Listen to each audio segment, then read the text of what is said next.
Good evening, and welcome to the 2023 Grants production of William Shakespeare's Richard III.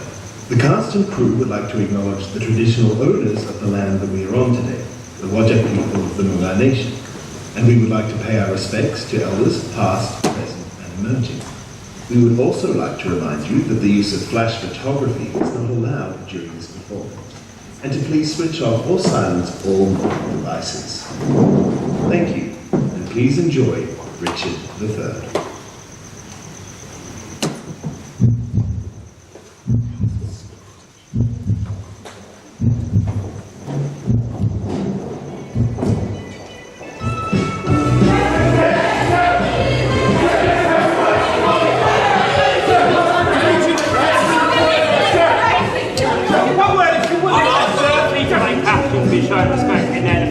God bless the United Kingdom!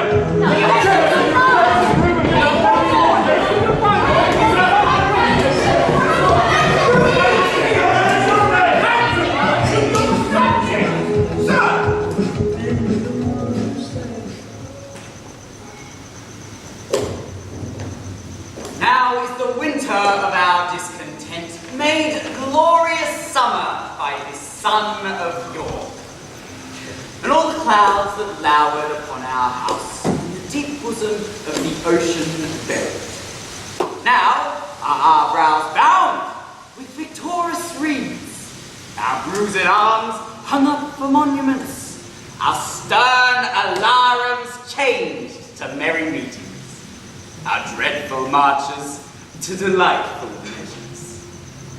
Grim-visaged war hath smoothed his wrinkled front, and now, instead of mounting barbed steeds to fright the souls of fearful adversaries, he capers nimbly in a lady's chamber to the lascivious pleasings of a lute. But I, that am not shaped for sportive tricks, nor made to court an amorous looking glass, I that am rudely stamped, and want love's majesty to strut before a wanton ambling nymph. It's a good one. I that am curtailed of this fair proportion, cheated of feature by dissembling nature, deformed, unfinished, sent before my time into this breathing world scarce half made up, and that so lamely and unfashionable that dogs bark at me as I halt by them. Why I, in this weak, piking time of peace, have no delight to pass away the time, unless to spy my shadow in the sun, and descant on mine own deformity. Why, I can smile, murder while I smile, wet my cheeks with artificial tears, and frame my face to all occasions. I will drown more sailors than the mermaid shall. And therefore, since I cannot prove a lover, to entertain these fair, well-spoken days, I am determined to prove a villain. Hate the idle pleasures of these days. Plots have I laid, inductions dangerous, by drunken prophecy, libel and dreams, to set my brother Clarence and the king deadly hate, the one against the other. And if King Edward be as true and just as I am subtle, false, and treacherous, then this day should Clarence closely be newed up about a prophecy which says that G of Edward's heirs the murderer shall be. Dive bullets down to my sword. Here Clarence comes. Brother! Good day. What means this armed guard that waits upon your grace? Oh, His Majesty, tendering my personal safety, hath appointed this conduct to convey me to the tower. Upon what cause? Because my name is George. Alack, my lord, that fault is none of yours. You should for that commit your godfathers. Oh, belike his majesty hath some intent that you shall be new christened in the tower. But what's the matter, Clarence? May I know? Yea, Richard, when I do, for I do protest, as yet I know not. But, as I can learn, he hearkens after dreams and prophecies, and from the crossroad plucks the letter G, and says that a wizard told him that by G his issue disinherited shall be. And because my name of George begins with a G, it follows in his thought that I am he. These, as I learn, and such like thoughts as these, have moved his majesty to commit me now.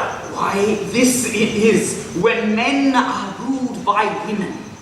It is not the king that sends you to the tower. Elizabeth is Queen Clarence. It is she that tempers him to this extremity.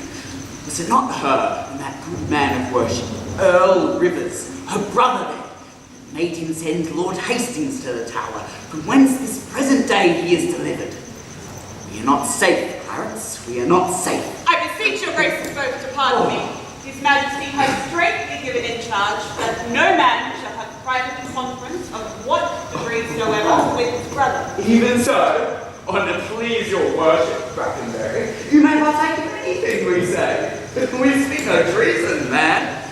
We say the king is wise and virtuous, and his noble queen well struck in years, fair and not jealous. I beseech your grace to pardon me, and will all forbear your conference with the noble Jew.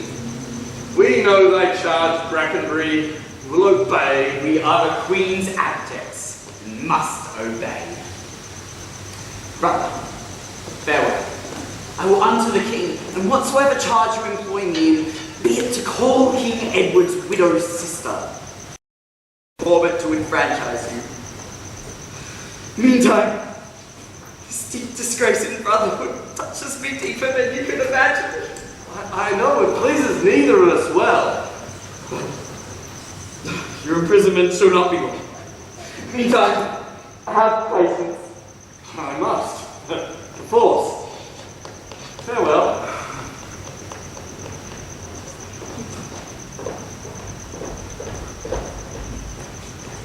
Go. Tread that path that thou shalt ne'er return. Simple, plain Clarence, I do love thee so that I will shortly send thy soul to heaven. If heaven will take the present in our hands. But who comes here? The new delivered Hastings. Good time of day unto my gracious lord. As much unto my good Lord Chamberlain. Well are you welcome to the open air. How is your lordship booked imprisonment? With patience, noble lord, as prisoners must.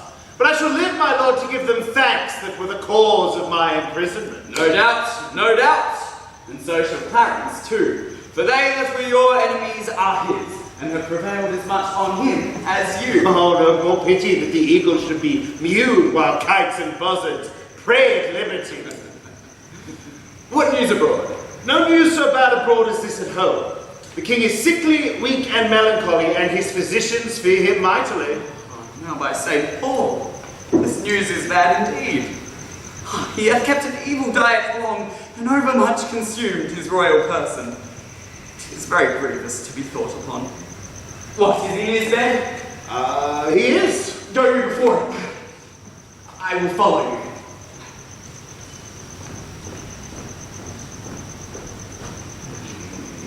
He cannot live, I hope, and must not die till Clarence be packed with post-horse up to heaven. I'll be to urge his hatred more to Clarence, with lies well steeled with weighty arguments. And, if I fall not in my deep intent, Clarence hath not another day to live, which done, God take King Edward to his mercy, and leave the world for me to bustle in. For then, I'll marry Warwick's youngest daughter. What? I that killed her husband and her father? The greatest way to make the wench amends is to become her husband and her father. The which will I, not all so much for love, as for another secret close intent, by marrying her which I must reach unto. But yet I run before my horse to market. Clarence still breathes, Edward still lives and reigns. When they are gone, then must I count my gains.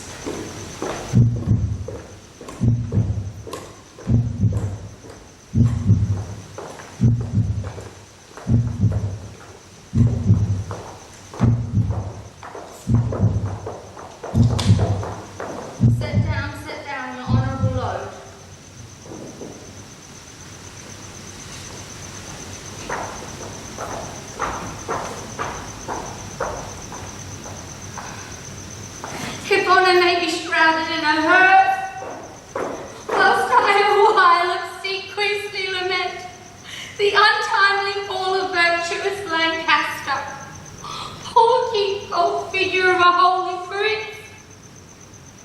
Pale ashes of the house of Lancaster, thou bloodless remnant of that royal blood. Be it lawful that I invocate thy coast to hear the lamentations of poor Anne.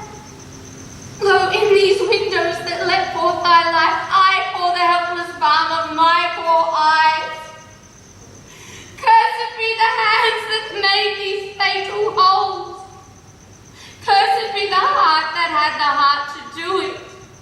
Curse the blood that let this blood from hence. More direful heart to die, that aged wretch that makes us wretched by the death of thee, than I can wish to adders, spiders, toads, or any creeping venomous thing that lives. If ever he hath child, abortive be it, prodigious and untimely brought to light, whose ugly and unnatural aspect may fright the hopeful mother at the view, and that be head to his unhappiness. If ever he have wife, let her be made miserable by the life of him as thou hast made me by your death.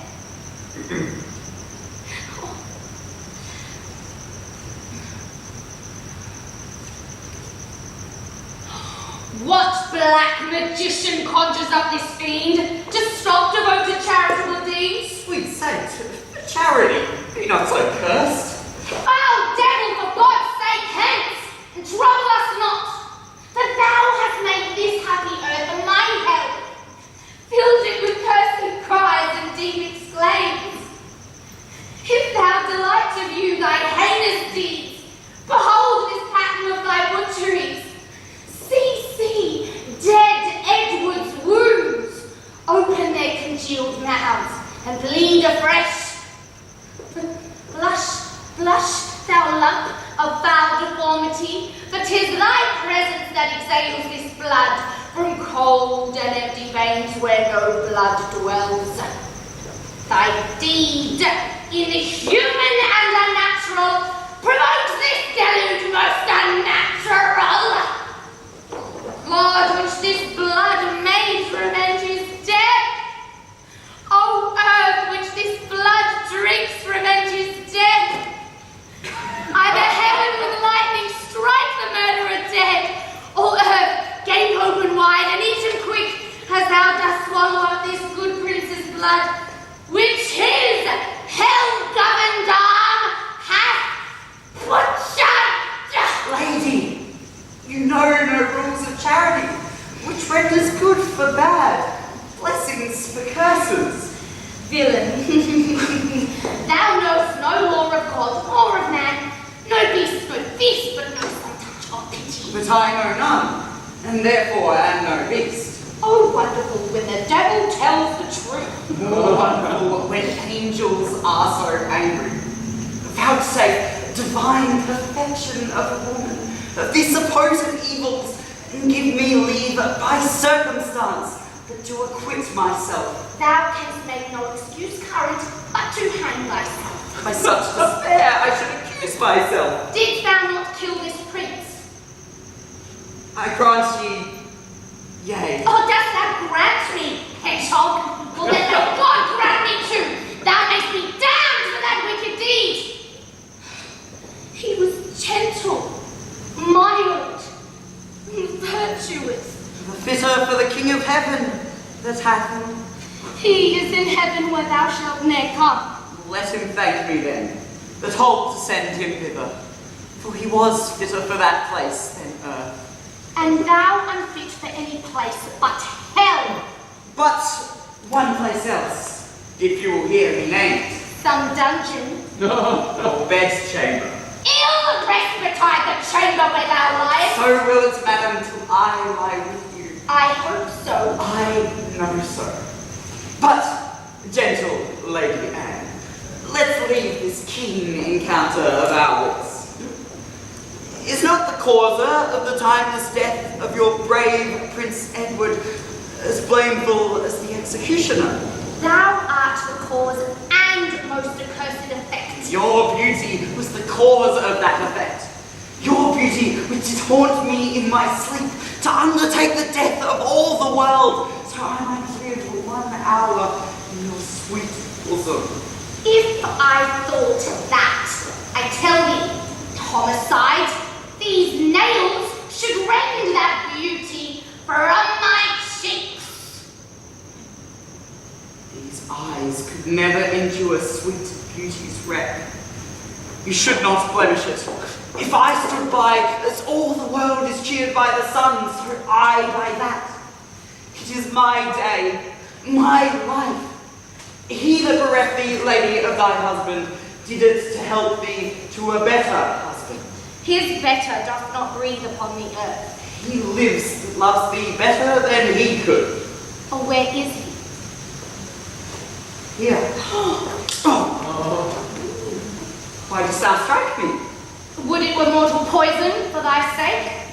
Never came poison from so sweet a place. Never hung poison on a fouler toad. All out of my sight thou dost infect my eyes. Thine eyes, sweet lady, have infected mine. Would they were basilisks to strike thee dead. Would they were. I might die at once. For now they kill me with a living death. Those eyes of thine from mine have drawn salt tears. It shames their aspect with store of childish drop. For when I heard told the sad story of my father's death, and 20 times made pause to sob and weep, that all standers by have wet their cheeks like trees bedashed with rain. In that sad time, my manly eyes did scorn and humble tear. And what these sorrows could not thence exhale, your beauty hath, and made them blind with weeping. Teach not thy lips such scorn, for they were made for kissing, lady, not for such contempt. If thy revengeful heart cannot forgive, then lo, here I lend thee this sharp-pointed blade, and humbly beg the death upon my knee. And do not hesitate, for I did kill Prince Edward, but 'twas thy beauty that provoked me. Nay, matter fact, 'twas I that stabbed young Edward, but thy heavenly face set me on. Take up the blade again, or take up me. Arise, December. Though I wish thy death, I will not be the executioner. Then bid me kill myself, and I will do it. I have already. That was in thy range. Speak it again. I would I knew thy heart. 'Tis figured in my tongue. I fear me both the false. Then never man was true. Put down the blade. Say then my peace is made. That shall you know hereafter. But shall I live in hope? Oh, may I hope live so? Vouchsafe to wear this ring. To take is not to give. Look how this ring encompassed thy finger. Even so thy breast encloseth my poor heart. Bear both of them, for both of them are thine.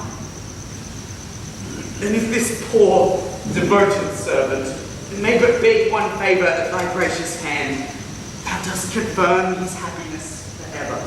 What is it? That it would please thee, sad designs to him that hath more cause to be a mourner.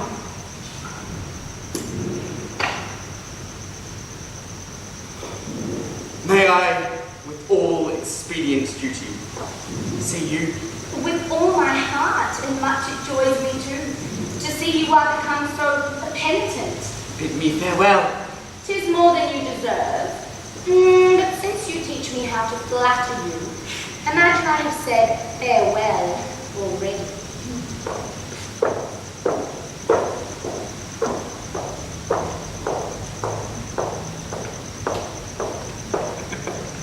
Was ever woman in this humour wooed?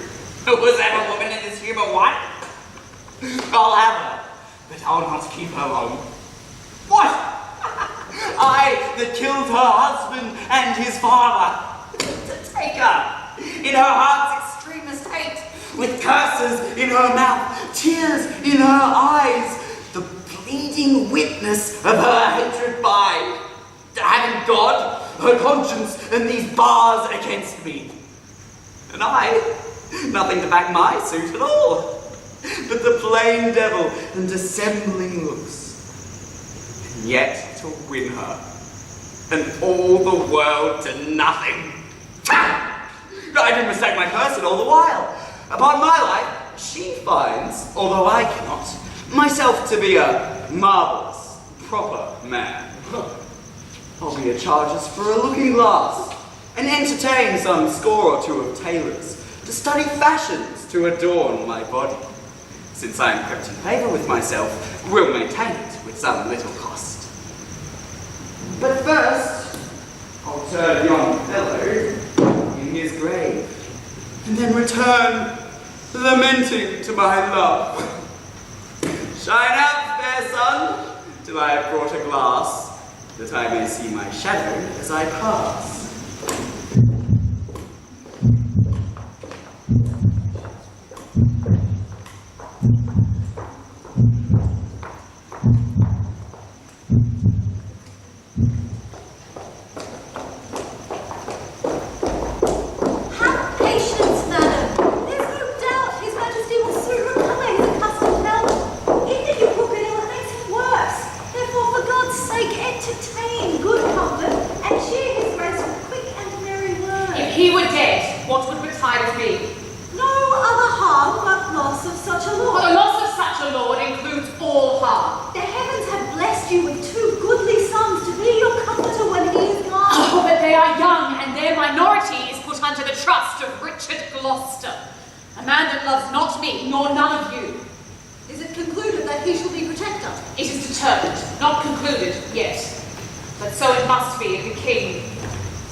Joyful as you have been. Your wife, Countess Richmond, my Lord of Derby, to your good praise will scarcely say amen. Oh yes, Derby notwithstanding, she's your wife and loves not me. Be you, good Lord, assured I hate not you for her proud arrogance. I do beseech you, either not believe the envious slanders of her false accusers, or if she be accused in true report, bear with her weakness, which I think proceeds from wayward sickness, and no grounded malice. Saw you the king today, my Lord Hastings? But now Buckingham and Hastings and I are come from visiting His Majesty. What likelihood of his amendment, lords? Madam Goodall, His Grace speaks cheerfully. God grant him heaven. Did you confer with him? Madam, we did. He desires to make atonement betwixt the Duke of Gloucester and your brother, and betwixt them and my Lord Chamberlain, and he sent to warn them to his royal presence. Would all were well, but that will never be. I fear our happiness is at the highest. They do me wrong, and I will not endure it. Who are they? To complain unto the king that I forsooth am stern, and love them not. Because I cannot flatter and speak fair, I must be held a rancorous enemy. Cannot a plain man live and think no harm? To whom in all this presence speaks your grace? To thee, that hast nor honesty nor grace. When have I injured thee? When done thee wrong, Rivers? Or you? Or any of your faction? A plague upon you all! King Edward, whom God preserve better than you would wish, cannot be quiet scarce a breathing while, but you must trouble him with lewd complaints. Brother of Gloucester, you mistake the matter. The king, of his own royal disposition, and not provoked by any suitor else, aiming the like at your interior hatred, which in your outward action shows itself against my son's brother and myself, makes him to send, that thereby he may gather the ground of your ill will, and so remove it. I cannot tell. The world has grown so bad that wrens make prey where eagles dare not perch. Come, brother Gloucester, we know your meaning. You envy my advancement and my king's. God grant we never may have need of you. Meantime, God grants that we have need of you. My brother Clarence is imprisoned by your means, myself disgraced, and the nobility held in contempt, whilst great promotions are daily given to ennoble those that scarce some 2 days since were worth a noble. By him that raised me to this careful height from that contented path which I enjoyed, I never did incense his majesty against the Duke of Clarence, but have been an earnest advocate to plead for him. My lord, you do me shameful injury, falsely to draw me in these vile suspects. You may deny that you are not the cause of my lord. She may, Lord Rivers. Why, who knows not so? She may do more, sir, in denying that. She may help you to many fair preferments. What may she not? She may, yea, marry. What? May she? Marry, may she? What? Marry, may she? Marry with a king, a bachelor, a handsome stripling too. My lord of Gosford, I have too long borne your blunt upbraidings and your bitter scoffs. By heaven, I will acquaint his majesty with those gross taunts I often have endured. I had rather be a country servant maid than a great queen with this condition to be so baited, scorned, and stormed at. Small joy have I in being England's queen. And lessened be that joy, God, I beseech thee. Thy honour, state, and seat is due to me. Tell him, and spare not. Look, what I have said I will avouch in presence of the king. I dare venture to be sent to the tower. 'Tis time to speak. My pains are quite forgotten. Out, devil, I remember them too well. Thou slewest my husband Henry in the tower, and Edward, my poor son, at Tewkesbury. Ere you were queen, yea, or your husband king, I was a pack horse in his great affairs, a weeder out of his proud adversaries, a liberal rewarder of his friends. To royalize his blood, I spent mine own. Yea, and better blood than his or thine. In which time you and your husband Grey were factious for the house of Lancaster. And Rivers, so were you. Was not your husband in Margaret's army at St. Albans slain? Let me put it in your minds, if you forget, what you have been ere this, and what you are, with all what I have been, and what I am. A murderous villain, and so still thou art. Poor Clarence did forsake his father Warwick, yea, and forswore himself, which Jesu pardon, to fight on Edward's party for the crown. And for his meat, poor lord, he is beat up. I would to God my heart were flint like Edward's, or Edward soft and pitiful like mine. I am too childish foolish for this world. My lord of Gloucester, in those busy days which here you urge to prove us enemies, we follow then our lord, our lawful king. So should we you, if you should be our king. If I should be, I had rather be a peddler. Far be it from my heart the thought thereof. Oh, as little joy, my lord, as you suppose you should enjoy were you this country's king, as little joy you may suppose in me that I enjoy, being the queen thereof. A little joy enjoys the queen thereof. For I am she, and altogether joyless. I can no longer hold me patient. Hear me, you wrangling pirates that call out in sherry that you have filled from me. Which of you that trembles not that looks on me that I, being queen, you bow like subjects, yet by you deposed you quake like rebels? Ah, gentle villain, do not turn away. Thou wrinkled witch, what makest thou in my sight? By repetition of what thou hast marred that will I make before I let thee go. Wert thou not banished on pain of death? I was, but I do find more pain in banishment than death can yield me here by my abode.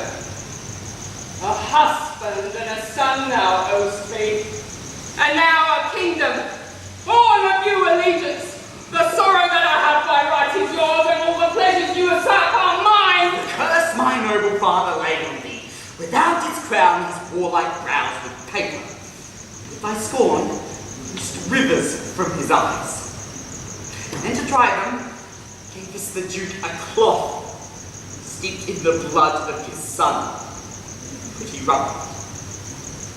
His curses then, bitterness of soul denounced against thee, are all fallen upon thee. And God, not we, hath blamed thy bloody deed. So just is God, to right the innocent. No, 'twas the foulest deed to slay that babe, and the most merciless that e'er were heard of. Tyrants themselves wept when it was reported. No man but prophesied revenge for it. Northumberland, then present, wept to see it. What? Were you snarling all before I came, ready to catch each other by the throat, and turn you now your hatred all on me? Did York's dread curse prevail so much with heaven, that Henry's death, my lovely Edward's death, their kingdom lost, my woeful banishment should all but answer for that peevish brat Rutland? Can curses pierce the clouds and enter heaven? Why then, give way, dull clouds, to my quick curses. If not by war, by surfeit die your king, as ours by murder to make him king. Thy son Edward is Prince of Wales, for my son Edward, who was Prince of Wales, died in his youth by like untimely violence. Thyself a queen, for me that was a queen, outlive thy glory like my wretched self. Long may you live to wail your children's loss and see another as I see thee now decked in thy rights as thou art stalled in mine. Long die thy happy days before thy death, and after many long hours of grief, die neither mother, wife, nor England's queen. Rivers and Bourne, you were stand as by as was then on Lord Hastings when my son was stabbed with bloody daggers. God, I pray him that none of you reach your natural age, but by some unlooked accident cut off. Hast done thy charm, thou hateful withered hag. And leave out thee! Stay, dog, for thou shalt hear me. If heaven hath any grievous plague in store exceeding that which I can wish upon thee, oh, let them keep it till I see thee right and hurl down their indignation on thee, the troubler of the poor world's peace. The worm of conscience shall be gnaw thy soul. Thy friends suspect for traitors whilst they live, and take deep traitors for thy dearest friends. No sleep close up that deadly eye of thine, unless it be by some tormenting dream affright thee with a hell of ugly devils. Thou elvish marked a haughty brooding hog that was sealed in thy nativity, thy slave of nature and thou son of hell, thy slander of thy mother's heavy womb, thou lowly issue of thy father's loins, thou detested Richard! I call thee not. I cry thee mercy then, for I thought thou hadst called me all these bitter names. Why, so I did, but look for no reply. Let me make a period to my curse. 'Tis done by me, and ends in mine. Thus have you breathed your curse against yourself. Poor painted queen, vain flourish of my fortune. Why strewest thou sugar on that bottled spider, whose deadly web ensnareth thee about? Fool! Fool! Thou whetst a knife to kill himself.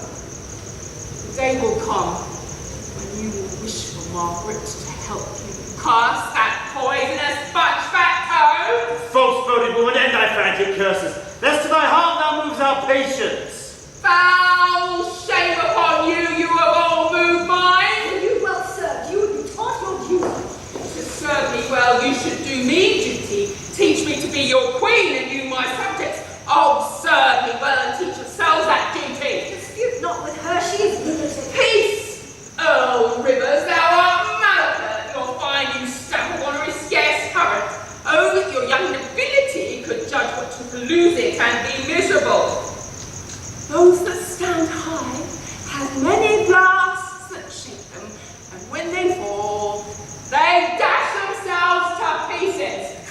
until married. Learn it, Rivers. It toucheth you, my lord, as much as me. Aye, and much more. But I was born so high, airy buildeth in the cedar's top, and dallies with the wind and scorns the sun. And turns the sun to shade. Alas, alas.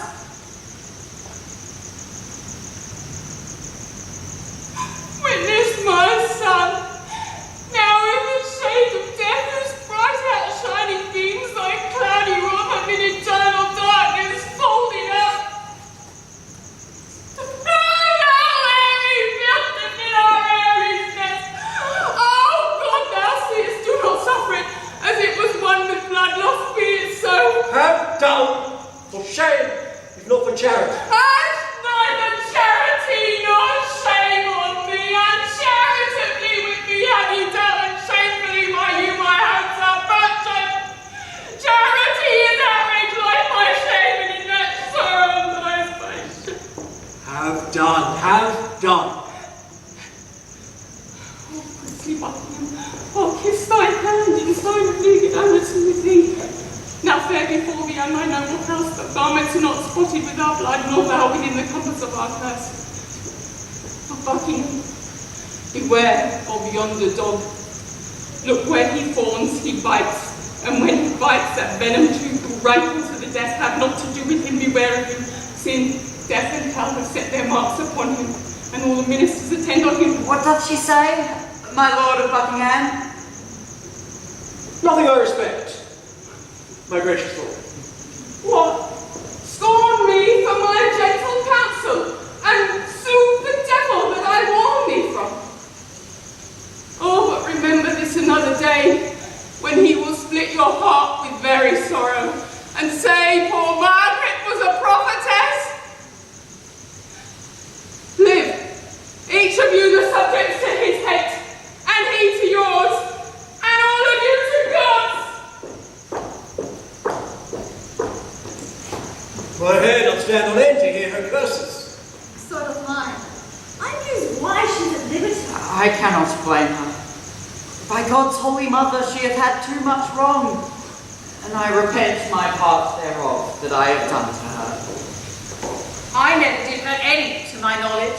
Yet you have all the vantage of her wrong. Madam, His Majesty doth call for you, and for your grace, and you, my noble lords. I come. Lords, will you go with me? We wait upon your grace.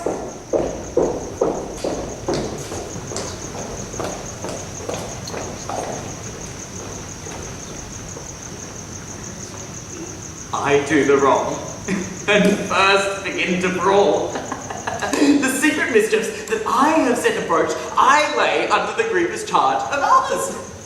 Clarence, whom I, indeed, have lain in darkness, I triple weep to many simple gods, namely to Hastings, Derby, Buckingham, and say, it is Elizabeth and her allies that stir King Edward against our brother. Now they believe it. And thus I clothe my naked villainy with old odd ends stolen from Holy Writ, and seem a saint, when most I play the devil. But soft, here comes my executioner. And now, my hardy stout resolved mate, go you now to dispatch the deed. I am, my lord, and come to have the warrant that we may be admitted where he is. Well thought upon, I have it here now. But, sir, be sudden in the execution, with all obdurate. Do not hear him plead, for Clarence is well spoken, and may move your hearts to pity if you mark him. Fear not, my lord, we will not stand to fright. Talkers be no good doers. Be assured, we come to use our hands and not our tongues. Your eyes drop millstones, where fools' eyes fall tears. I like you, lad. About your business, straight. Go, dispatch. We will, my noble lord.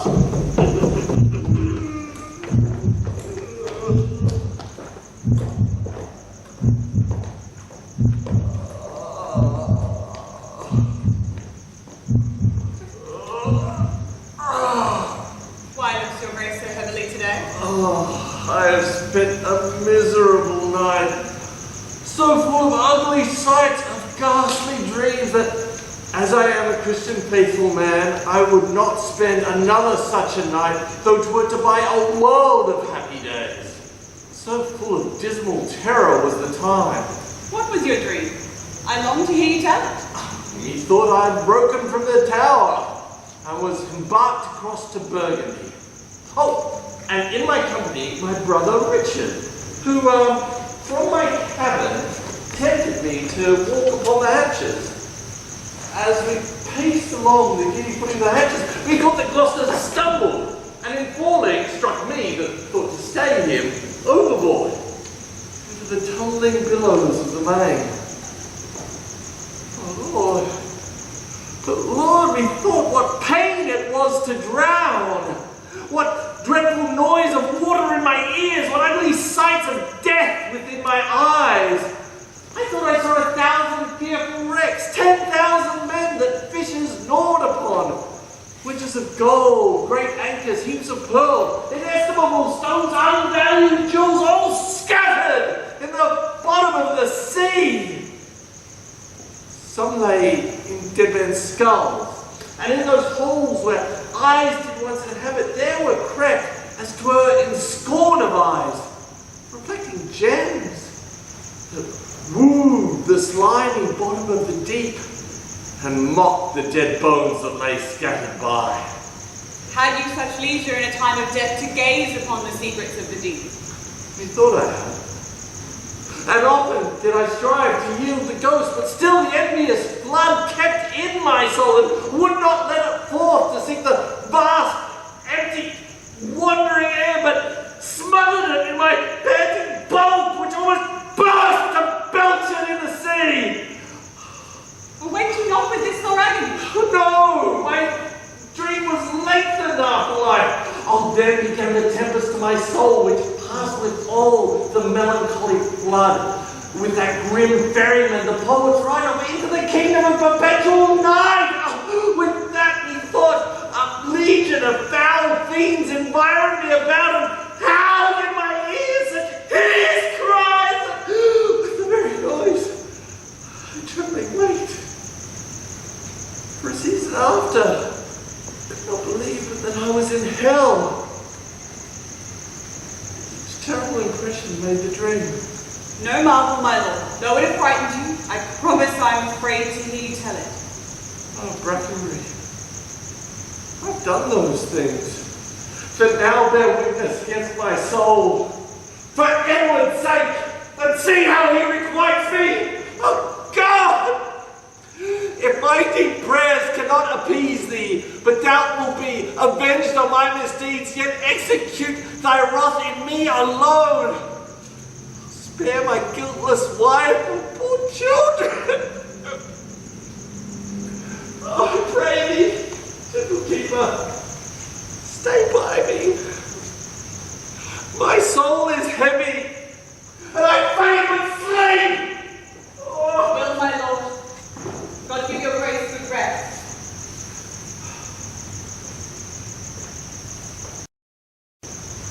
Sorrow breaks seasons and reposing hours, makes the night morning and the noontide night. Princes have but their tides for their glory, an outward honour for an inward toil, and for unfelt imagination they often feel a world of restless care, so that betwixt their tides and low names, there's nothing distant but the outward fame.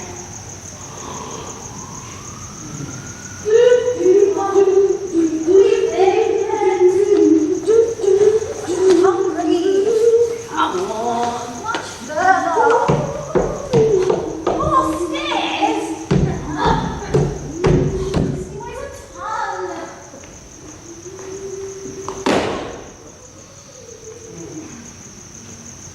What? Shall I stab him as he sleeps? What, art thou afraid? Not to kill him, having a warrant for it, but to be damned for killing him, from which no warrant can defend us. I thought thou hadst been resolute. So I am. To let him live. Oh, I'll back to the Duke of Gloucester, tell him so. Nay, I pray thee say a little. Remember our reward when the deed is done.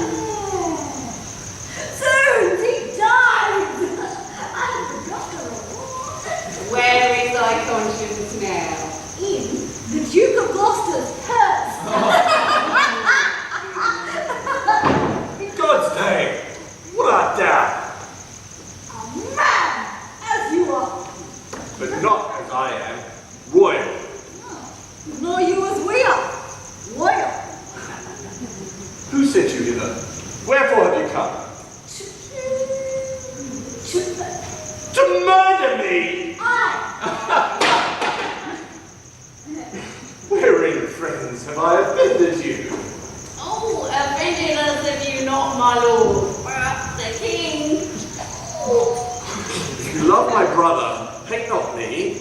I am his brother. Love him well. I will send it to my brother Richard, who will reward you better for my life than Edward will for tidings of my death. You are deceived. Your brother Richard hates you. He loves me and holds me dear. Here, go you to him. Tell him, and he will weep. I, millstones, see less of those toys. Do not slander him, for he is kind. Right, as snow in harvest. Come now, you deceive yourself. 'Tis he that sends us hither now to slaughter thee. Cannot be. For when I parted with him, he hugged me in his arms and swore with sobs to labour my delivery. Why, so he does. Now he delivers thee from this world's thrall and the joys of heaven. Make peace with God, for you must die, my lord.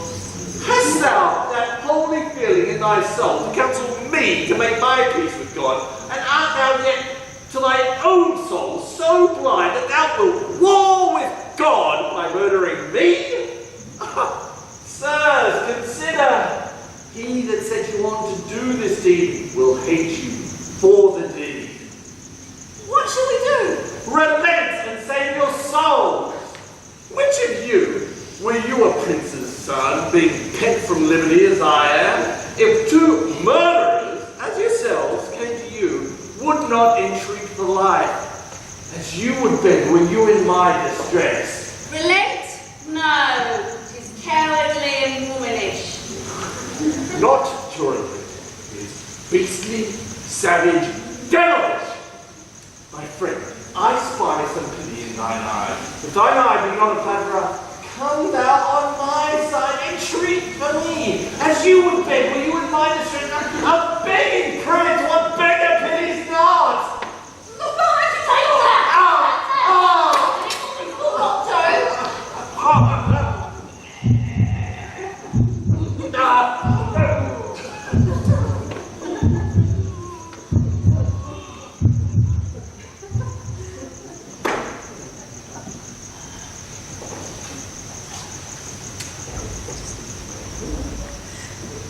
A bloody deed, and desperately dispatched. How fain, like Pilate, would I wash my hands of this most grievous, guilty murder done.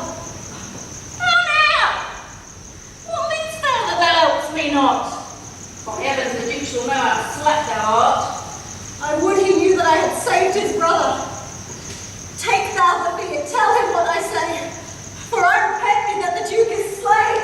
So do not hide. Go, coward as thou art. Now must I hide his body in the hole before the Duke take order for his burial. And when I have my meed, I must away. To this without, and here I must not stay.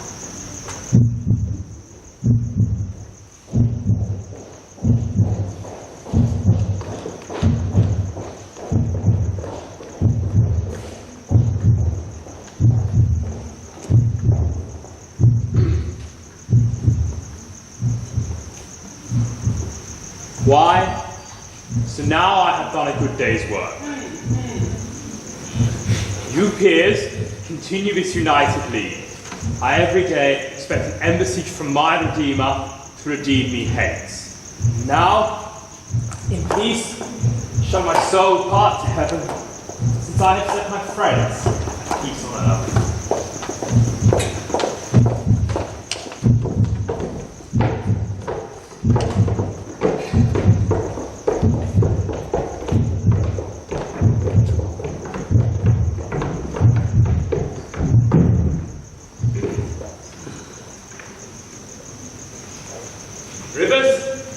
Hastings, take each other's hands.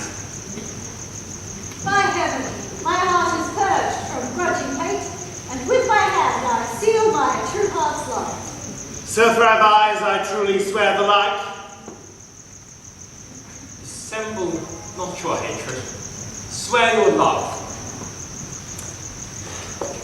So prosper I, as I swear perfect love. And I, as I love Hastings with my heart.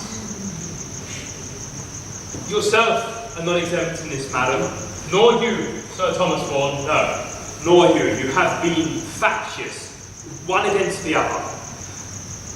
Wife, love Lord Hastings. Let him kiss your hand, and what you do it unfeignedly. Dear Hastings, I will never more remember our former hatred, so thrive I and mine.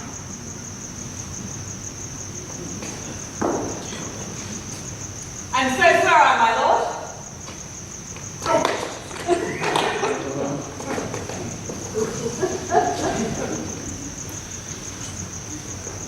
Princely Buckingham, seal vow this league with thy embracements to my wife's allies, and make me happy in your unity.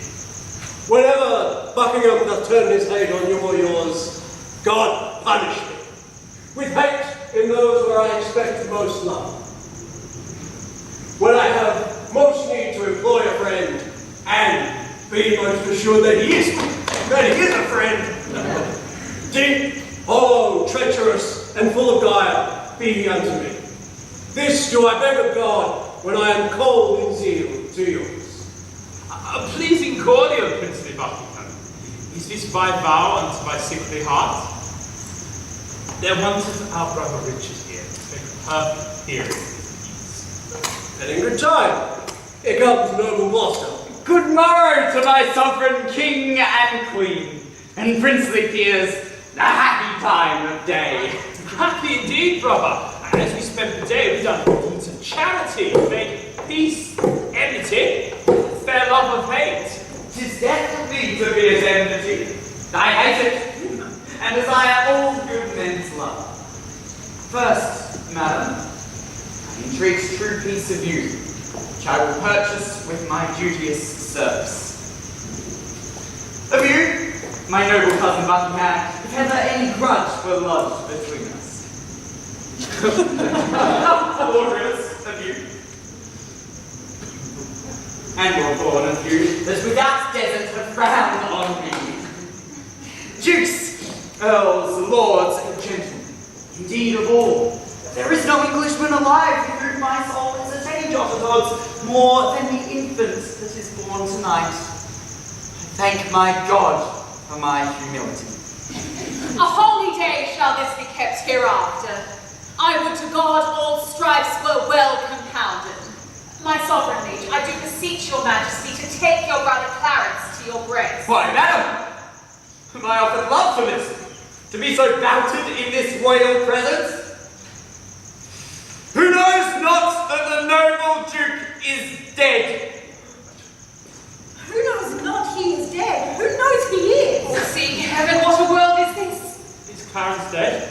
The order was reversed. But he, poor soul, by your first order died, and that a winged Mercury did bear. Some tardy cripple bore the countermand. Who suits me here? Who in my rage knelt at my feet and bade me be advised? Who spake of brotherhood? Who spake of love? Who told me of a poor soul did forsake for mighty Warwick and did fight for me? Who told me how in the field by Tewkesbury when Oxford had me down, he did rescue me and say, dear brother, live and be a king? Who told me how when we lay frozen almost to death in the field, he did lap me, even in his own garments, and give himself all thin and naked to the numb cold night?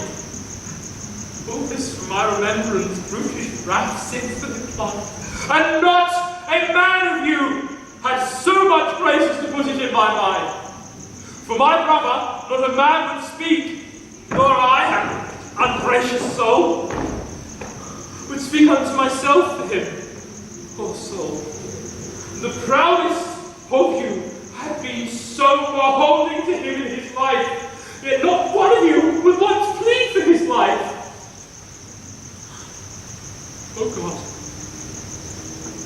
Look at the justice and think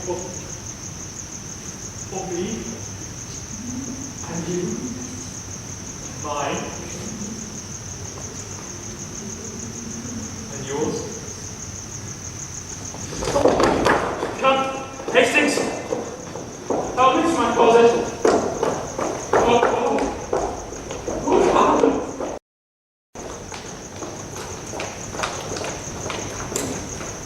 This is the fruit of rashness. Marked you not how that the guilty kindred of the Queen looked pale when they did hear of Clarence's death? God will revenge it.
Though we have spent the harvest of this king, we are to reap the harvest of his son. The broken rancor of your high, swollen hearts, but lately splintered, knit, and joined together. must gently be preserved, cherished, and kept. We think it good that with some little train henceforth from Ludlow, Prince Edward be brought hither to London, to be crowned our king. Why with some little train, my Lord of Buckingham? Lest by a multitude rivers the new healed wound of malice should break out. I hope the king made peace with all of us, and the compact is firm and true in me. And so in me, and so I think in all. Therefore I say with noble Buckingham that it is meet so few should fetch the prince. And so say I. And be it so. And go we to determine who shall straight post to London. Madam, and you, my sister, will you give your censures in this weighty business? With all our hearts.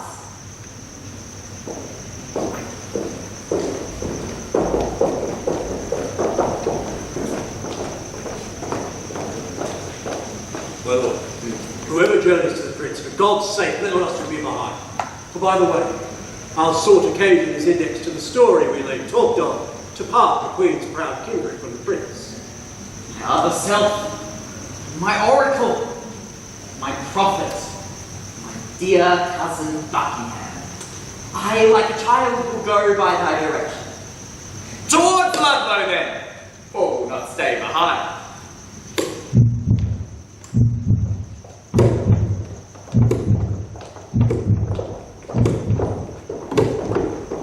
Last night I hear they lay at Northampton and Stony Stratford will they leave tonight. Tomorrow or next day they will be here. I long with all my heart to see the prince. I hope he is much grown since last I saw him. Oh, but I hear no. They say my young son of York hath almost overtaken him in his growth. Aye, mother, but I would not have it so.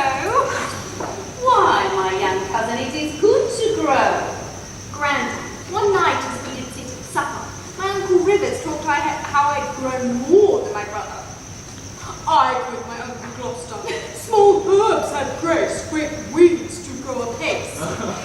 And since methinks I do not grow so fast, because sweet flowers grow slow, and weeds do make haste. Good faith, good faith. The saying did not hold with him that did object the same to thee. He was the wretchedest thing when he was young, so long a-growing and so leisurely that if this rule were true, he should be gracious. Why, madam, so no doubt he is. I hope he is, but yet, let mothers doubt. Now by my troth, if I had been remembered, I would have given my uncle's grace a flat to touch his growth nearer than he touched mine. How, my pretty York? I pray thee, let me hear it. Marry, they say my uncle grew so fast he could gnaw a crust just 2 hours old. It was a tooth full. Years before I could grow a tooth. Grandad, this would have been a biting jest. I pray thee, pretty York, who told thee this? Grandad, his nurse. His nurse? Why, she was dead ere thou wert born. If it were not she, I know not who told me. A parlous boy. Go to, you are too shrewd. Good madam, be not angry with the child. Pictures have ears. Here comes the messenger. What news? Such news, my lord, as grieves me to unfold. How fares the prince? Well, madam, and in health. What is thy news, then? Rivers and Vaughan are sent to Pomfret. Prisoners. Who hath committed them? The mighty dukes, Gloucester and Buckingham. For what offence? The sum of all I can I have disclosed. Why or for what these nobles were committed is all unknown to me, my gracious lady. I mean, I see the downfall of our house. The tiger now hath seized the gentle hind. Insulting tyranny begins to jet upon the innocent and all is thrown. Welcome destruction, death, massacre. I see as in a map the end of all. Accursed and unquiet rambling days, how many of you have mine eyes beheld? May making war upon themselves, blood against blood, self against self. Oh, let me die to look on death no more. Come, children, we will to sanctuary. Madam, farewell. I'll go along with you. But you have no horse. My gracious lady, go, and thither bear your treasure and your goods. For my part, I'll resign unto your grace the seal I keep, and so betide to me as well I tender you and all of yours. Come, I'll conduct you to the sanctuary.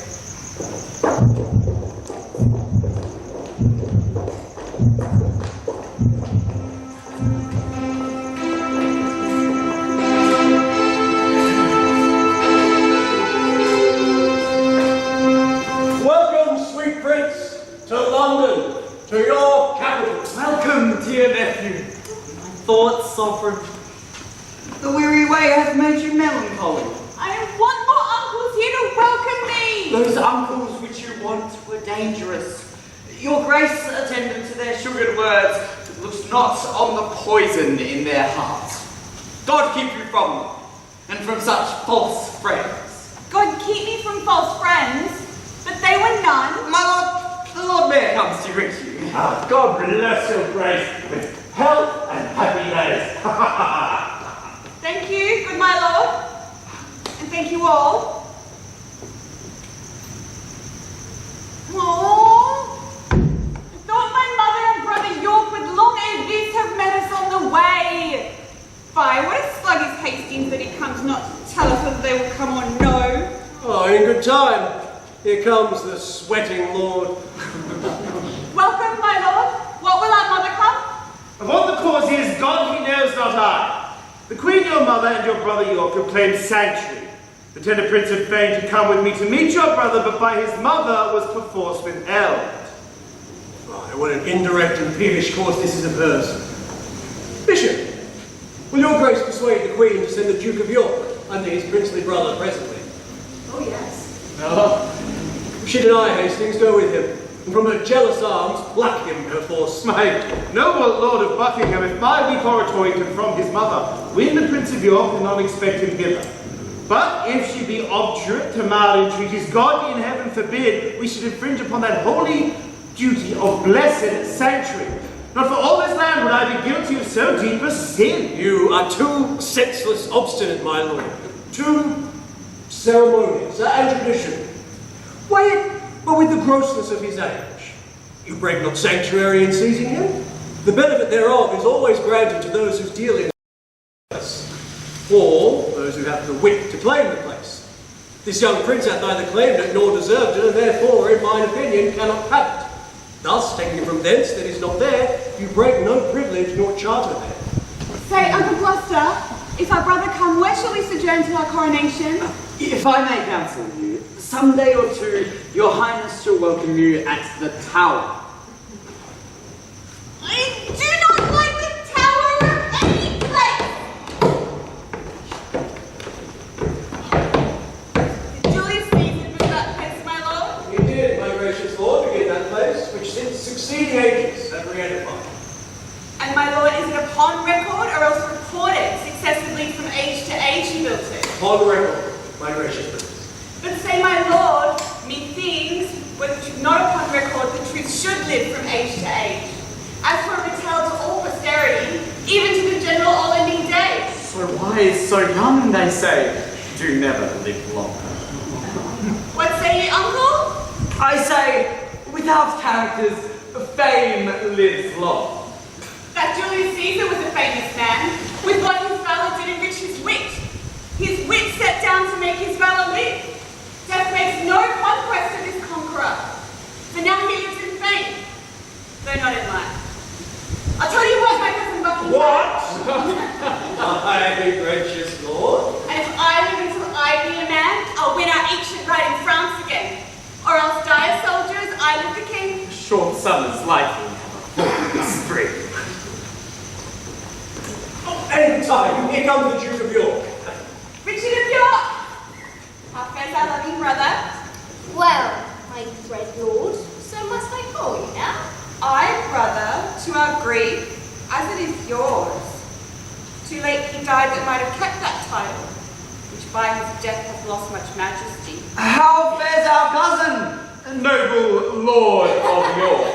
I thank you, gentle uncle.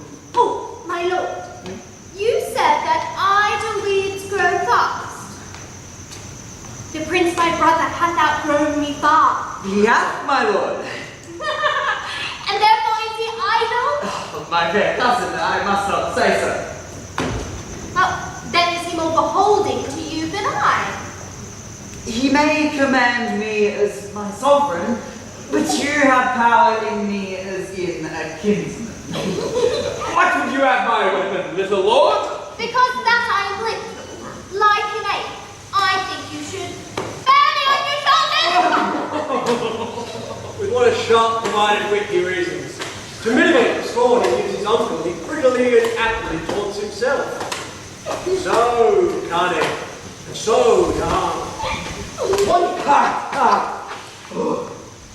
My lord, will it please you pass along? Myself and my good cousin Buckingham will to your mother, to entreat of her to meet you at the tower and welcome you. What? Will you go into the tower, my lord? My Lord Protector needs will have it so. I will not sleep in quiet in the tower. Why? What should you fear? Mary, my Uncle Clarence's angry ghost. Brandon said he was murdered there. I fear no uncle's dead. Nor none that live, I hope.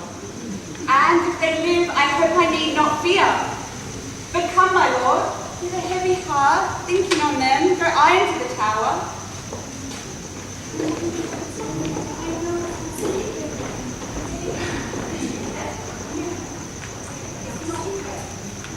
Thank you, my lord. This little prating York was thus incensed by his subtle mother to taunt and scorn you thus opprobriously. No doubt, no doubt.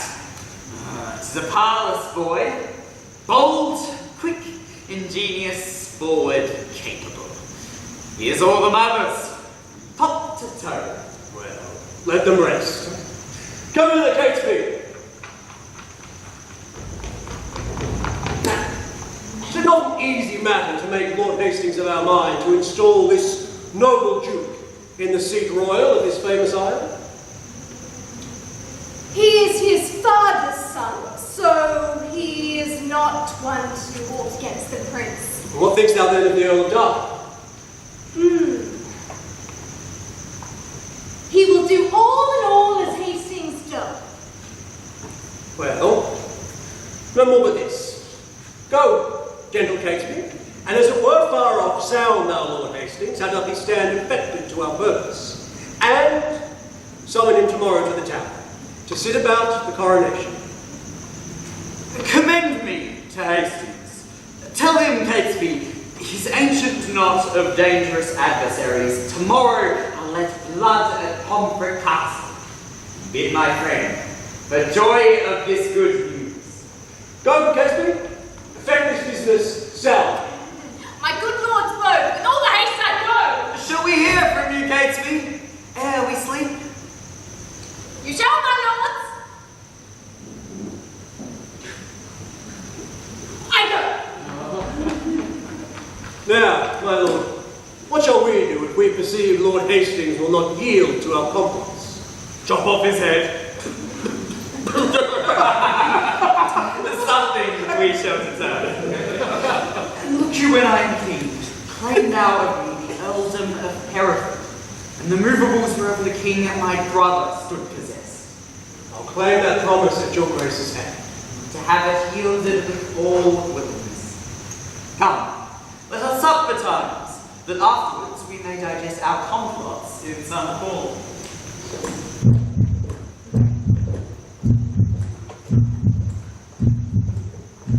Come, bring forth the prisoners. Ratcliffe, let me tell thee this. Today shalt thou behold a subject die for truth, for duty, and for loyalty.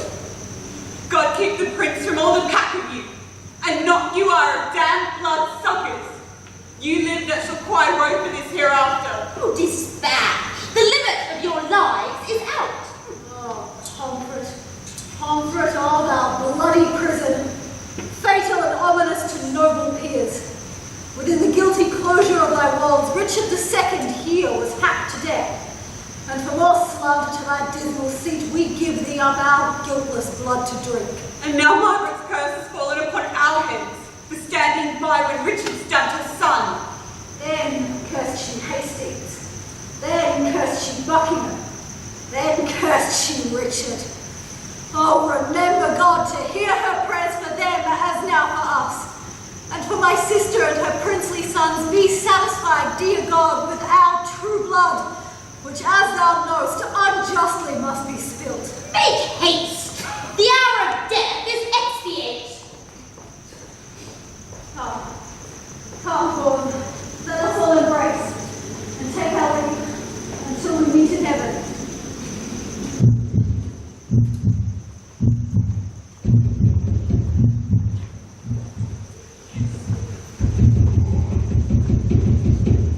What ho, my lord? Who knocks at the door? The messenger from the Earl of Derby. Will thy master sleep these tedious nights? So it should seem by that I have to say. First, he commends him to your noble self. And then? And then he sends you word. He dreamt tonight the boar had raised his helm. Therefore, he sends to know if you would shun the danger that his soul abides. Go, fellow, go, return unto thy lord. Tell him his fears are shadows, that his dreams. I wonder he is so simple as to trust the mockery of unquiet slumber. To fly the boar before the boar pursues between sense the boar to follow us and pursue where he did mean no chase. Go, bid thy master rise and come to me. We will both together to the tower, where he will see that the boar will treat us kindly. My gracious lord, I'll tell him what you say. Good morrow to my noble lords. Oh, good morrow. Catesby, you are early stirring. What news of this our tottering state? Ah, it is a reeling world indeed, my lord. And I believe 'twill never stand upright until Richard wear the garland of the realm. Wear the garland? Does that mean the crown? Aye, my lord. I would have this crown struck from my shoulders ere I see the crown so foul misplaced. But canst thou guess he doth aim at it? I on my life and hopes to find forward for the party in the game thereof. And thereupon he brings you this good news. On this very day, your enemy, the kindred of the Queen, must die at Pomfret. Indeed, I am no mourner for this news, for they had been mine enemies still. But that I'll give my voice on Richard's part to bar my master's heirs in true descent. God knows I will not do it.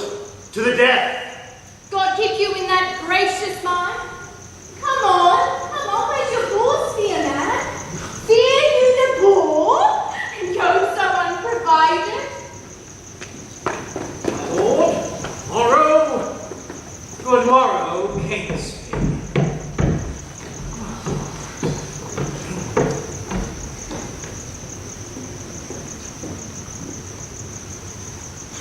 My lords, at once the cause why we are met is to determine of the coronation. In God's name speak, when is the royal day? Are all things fitting for that royal time? It is, and wants but nomination. Tomorrow, then, I judge a happy day. Who knows the Lord Protector's mind, dearie? Your Grace, we think, should soonest know his mind. Why, my lord? Aye, we know each other's faces, but for our hearts he knows no more of mine than I of yours. Lord Hastings, you and he are dear in love. Well, I thank your grace. I know he loves me well, but for his purpose in the coronation I have not yet sounded him, nor he delivered his gracious pleasures anywhere therein. But you, my noble lords, may name the date, which on the Duke's behalf I'll give my voice, as I assume he will take in a gentle part. Now in good time, here comes the Duke himself. My noble dukes and cousins all, good morrow. I have been long a sleeper. Oh, good for some. I heard my absence doth neglect no great designs, which by my presence might have been included. Had you not come upon your cue, my lord, Lord Hastings had pronounced your part. I mean, your voice. The crowning of the king. Then, my Lord Hastings, no man may be bold. His lordship knows me well and loves me. I thank your grace. My Lord of Ely, My lord. when last I was in Holborn, I saw good strawberries there. I do beseech you, send for some of them. Marry and will, my lord, with all my heart. Cousin of Buckingham, a word with you. It's me that sounded Hastings in our business. Finds the testy gentleman so hot, he will lose his head ere he can consent. His master's son, as worshipful as he terms it, shall lose the royalty of England's throne. Withdraw your heads, my lord, and I'll follow you.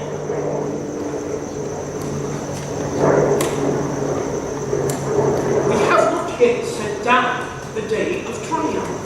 Tomorrow, in my opinion, is too soon. For I myself am not so well provided as else I would be were the day prolonged.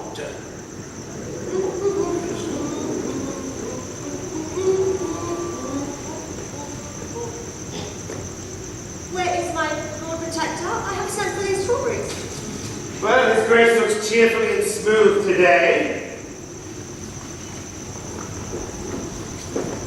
With some conceit or other lighting well, by the way he doth bid good morrow with such a spirit. Then there's not a man in England who can less hide his love or hate than he. For by his face straight shall you know his heart. And what of his heart perceive you in his face, by all that he has shown today? Marry, by no man here he is offended. For were he would have shown it in his looks. Pray God he be not, I say. I pray you all, tell me what they deserve.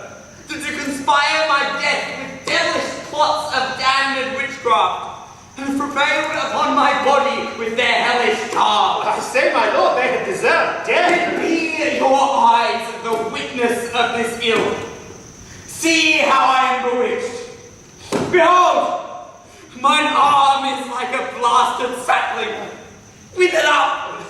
If they have done this thing, my gracious lord! Protector of this damned strumpets, tellest thou me of this? Thou art a traitor. Off with his head! Now by St. Paul, I swear I will not die until I see the same. Ratcliffe, look that it be done. The rest that love me, rise and follow me.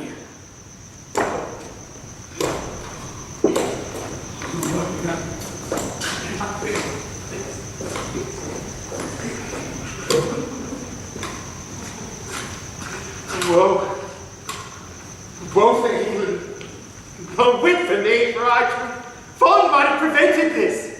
Stanley did dream that the poor did raise his helm, but I disdained it and did scorn to fly. 3 times today my footcloth almost did stumble and startle when it looked upon the tower as if loath to bear me to the slaughterhouse. Oh, Margaret! Oh, Margaret! Now thy heavy curse is lighted on poor Hastings' wretched head. Dispatch, my lord. The Duke would be at dinner. Make a short shrift. He longs to see your head. Oh, grace of mortal men, which will you hunt for more than the grace of God, between building the ends of your good looks like a drunken sailor on a mast ready with every nod to come crashing down into the fatal bowels of the deep. Come, dispatch. 'Tis bootless to exclaim. Bloody Richard, miserable England, I can prophesy the foulest time to leave that ever originator hath looked upon. Come, lead me to the block. Bear him my head. They smile at me, but shortly shall be dead.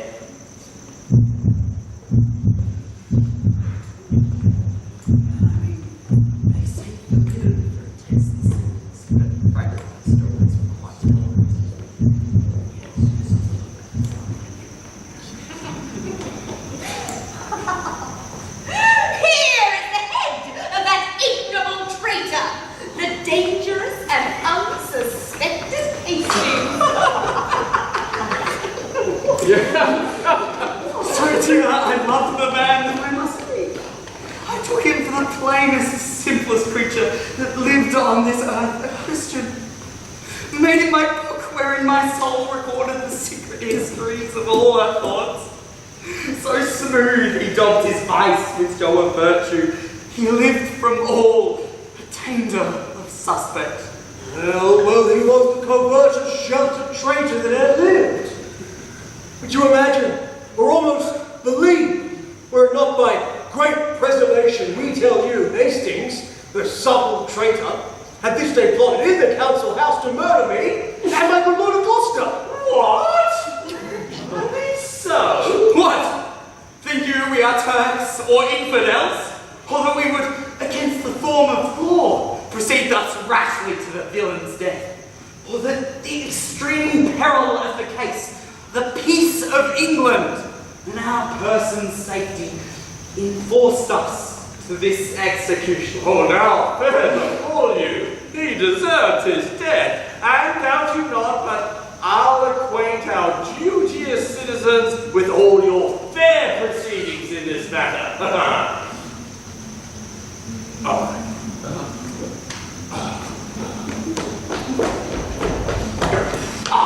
After Cousin Buckingham, the mayor towards Guildhall hies him in all post. There, at your neatest advantage of the time, infer the bastardy of Edward's children. Moreover, urge his hateful luxury in bestial appetite and change of lust, which stretched to their servants, daughters, and wives. Fear not, my lord.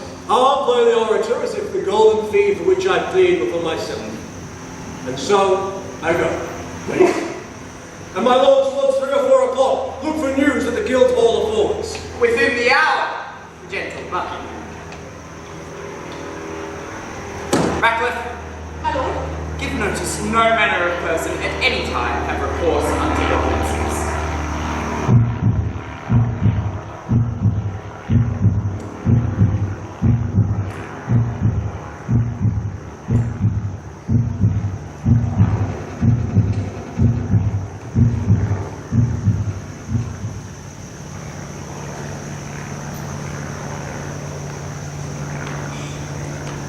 What say the citizens? Now, by the Holy Mother and our Lord, the citizens are mum, and speak not a word. Touched you the bastardy of Edward's children? I did. The insatiate greediness of his desires, his tyranny for trifles, his own bastardy. Your wisdom in virtue, peace, bounty, virtue, fair, humility, and when mine oratory grew to an end, I did bid those that love their country's good cry, God save Richard, England's worthy king. And did they so? No. So help me God, they spake not a word. What tongueless plots were they? Would they not speak? No, by my troth, my lord. Will not the mayor then and his brethren come? The mayor is here at hand. Intend some fear. Be not spoke with, but by mighty suit. And look here, get a book of prayer in your hand, and stand betwixt 2 churches. For on that ground I'll build a holy desert. And be not so easily won to our request. Play the maid's part. First answer nay, but take it. I go. And if you can plead as well for them as I can say nay to thee for myself, no doubt will bring us to a happy issue. Go to thee, the Lord Becker.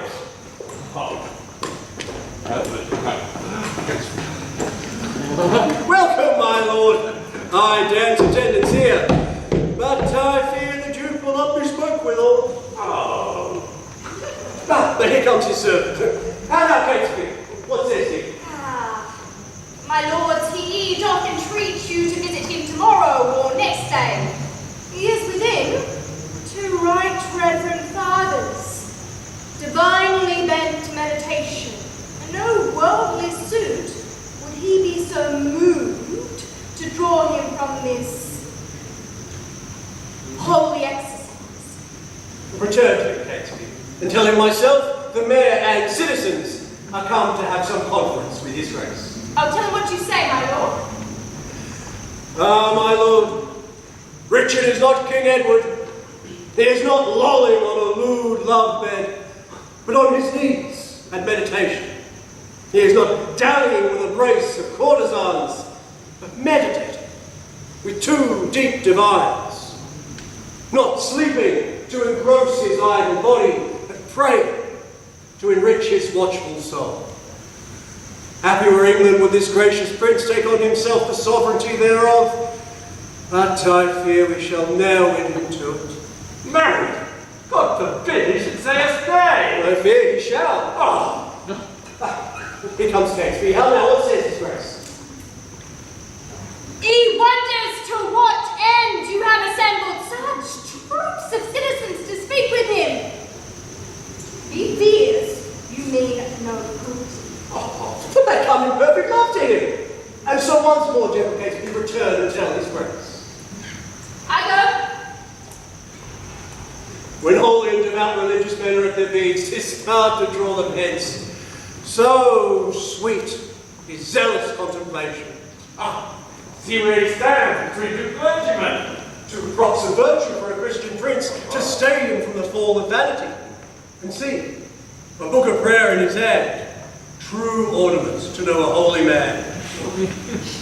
Famous Plantagenet, most gracious prince, lend favourable ears to our request, and pardon the interruption of thy devotion and right Christian zeal. My lord, there needs no such apology. I do suspect that I have done offence. You have, my lord? Would it might please your grace that our entreaties to amend that fault? Else wherefore breathe I in a Christian land? Then no. It is your fault that you reside in the supreme seat, the throne majestical, the sceptred office of your ancestors and lineal glory of your royal house, to the corruption of a blemished stock. Whilst in the mildness of your sleepy thoughts, which here we waken to our country's good, this noble isle doth want her proper limbs, her face defaced with scars of infamy, her royal stock graft with ignoble plants, and almost swallowed in the blinding gulf of forgetfulness and dark oblivion. Which, to recure, we heartily solicit your gracious self to take you on the charge and kingly government of this your land, not as protector, but from blood to blood. Your right of birth, your empery, your own. Hear, hear. So consorted with the citizens, your very worshipful and friends, and at their vehement instigation, come I in this just suit to move your grace. First, if all obstacles were cut away, and that my path were even to the crown, as is my right revenue due my birth, yet so much is my poverty of spirit, so mighty and many my defects, as I had rather hide me from greatness. But God be thanked, there's no need of me. The royal tree hath bore us royal fruit. This argues some conscience in your grace, but the respects thereof are nice and trivial, all things well considered. You say the Prince of Wales is your brother's son. So say we too. But not by Edward's wife. Do, good my lord, your citizens entreat you. Oh, make them joyful! Grant their lawful suit! Alas, why would you heap these cares on me? I am unfit for state and majesty. I beseech you, take it not amiss. I cannot, nor I will not yield to you. But know, whether you accept our suit or no, your brother's son shall never reign our king. But we will plant some other on the throne, to the disgrace and downfall of your royal house. And in this resolution here I leave you. Come, citizens, zoons, I'll entreat no more. Do not swear, my lord of Buckingham. Oh, call them back, my lord, and accept that grateful suit! Do, good my lord, lest all the land shall rue it. Would you enforce me to a world of care? Well, call them again! I am not made of stone. Since She will buckle fortune on my back to bear her burden whether I will or no. I must have patience to endure the load. But God, He knows, and you may partly see how far I am from the desire thereof. God bless your grace. We see it, and will say it. In saying so, you shall but say the truth.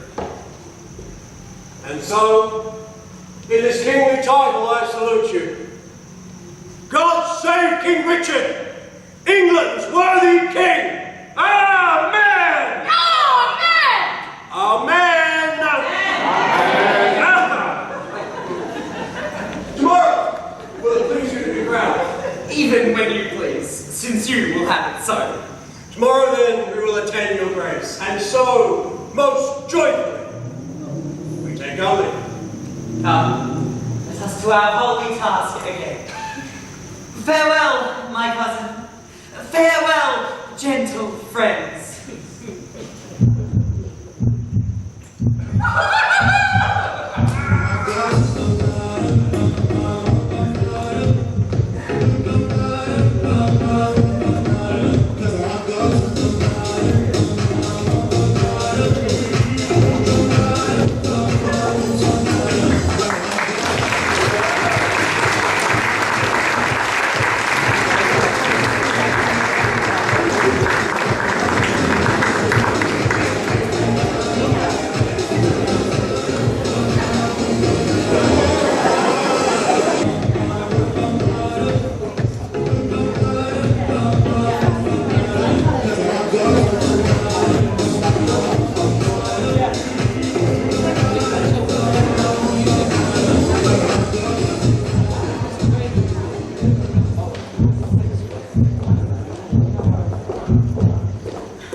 May God give all of your graces both a happy and joyful time of day. Oh, as much to you, good sister. Whither away? No further than the tower, and as I guess upon the like devotion as yourselves to congratulate the gentle princes there. Kind sister, thanks. We'll enter all together. Here in good time the lieutenant comes. Master Lieutenant, I pray you, by your leave, how doth the prince and my young son of York? Right well, my patience. I may not suffer you to visit them. The king has straitly charged the contrary. The king? Who's that? I cry you mercy, I mean Lord protect him. Lord protect him from that kingly title. Hath he set bounds betwixt their love and me? I am their mother. Who should keep me from them? I am their father's mother, I will see them. Their aunt I am in law, in love their mother. Then bring me to their sides. I'll take thy office from thee, and bear thy blame on my peril. No, madam, no. I may not leave it so. I am bound by oath, and therefore pardon me. Madam, come. You must to Westminster, there to be crowned Richard's royal queen. Sudden that my pent heart may have some stroke to beat, or else I swoon at this dead-killing news. Despiteful tidings! How unpleasing news! Be of good cheer. Mother! How fares your grace? Oh, Darby, speak not to me. Get thee hence. Oh, ill-dispersing wind of misery. My accursed wound the bed of death. A cockatrice has thou hatched unto the world, whose unavoided eye is murderous. Come, madam, come. I in all haste was sent. And I in all unwillingness will go. I would to God that the inclusive edge of golden metal that must round my brow were red-hot steel to sear me to the brain. Anointed let me be with deadly venom and die, and then man can say, God save the Queen. Go, go, poor soul. I envy not thy glory to feed my humour. Wish thyself no harm. No? Why? When he that is my husband now came to me as I followed dead Edward's corpse when scarce the blood was well washed from his hands, which issued from my other angel husband, or that dead saint, which then I weeping followed. Oh, when I say I looked on Richard's face, this was my wish. Be thou, quoth I, accursed for making me so young, so old, a widow. And when thou wedst, let sorrow haunt thy bed. And be thy wife, if any be so mad, as miserable by the life of him as thou hast made me by my dear lord's death. Though ere I can repeat this curse again, even in so short a space my woman's heart grossly grew captive to his honey words, and proved the subject of my own soul's curse. For never yet 1 hour in his bed have I enjoyed the golden dew of sleep, but have been waked by his timorous dreams. Besides, he hates me, and will no doubt shortly be rid of me. Poor heart, adieu. I pity thy complaint. Go thou to the Earl of Richmond, and good fortune guide thee. Go thou to Richard, and good angels guard thee. Go thou to sanctuary, and good thoughts possess thee. I to my death, where peace and rest lie with me. So many years of sorrow have I seen, and each hour's joy wrapped with a week of tea. Stay! Yet look back with me unto the tower. Pity, you ancient stones, those tender babes whom envy hath immured within your walls.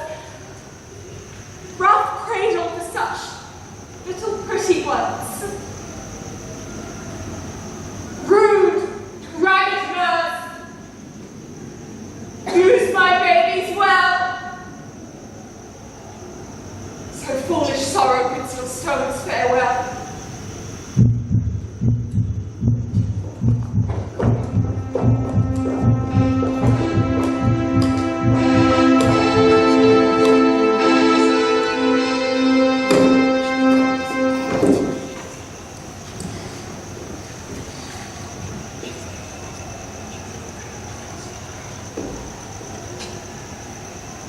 Stand all apart. Cousin of Buckingham, My gracious sovereign, give me thy hand. Thus high by thy advice and thy assistance is King Richard seated. But shall we wear these glories for a day? Or shall they last, and we rejoice in them? still live they, and forever may they last.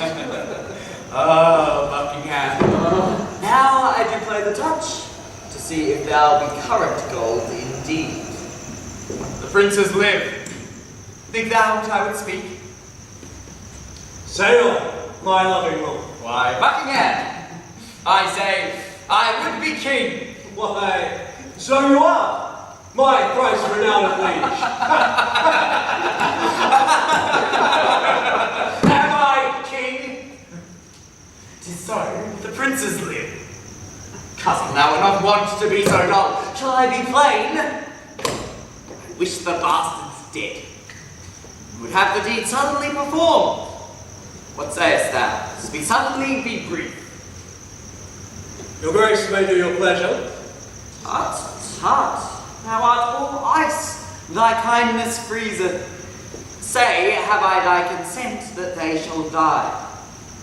Give me some breath, some little pause before I positively hear it. I will resolve your grace immediately.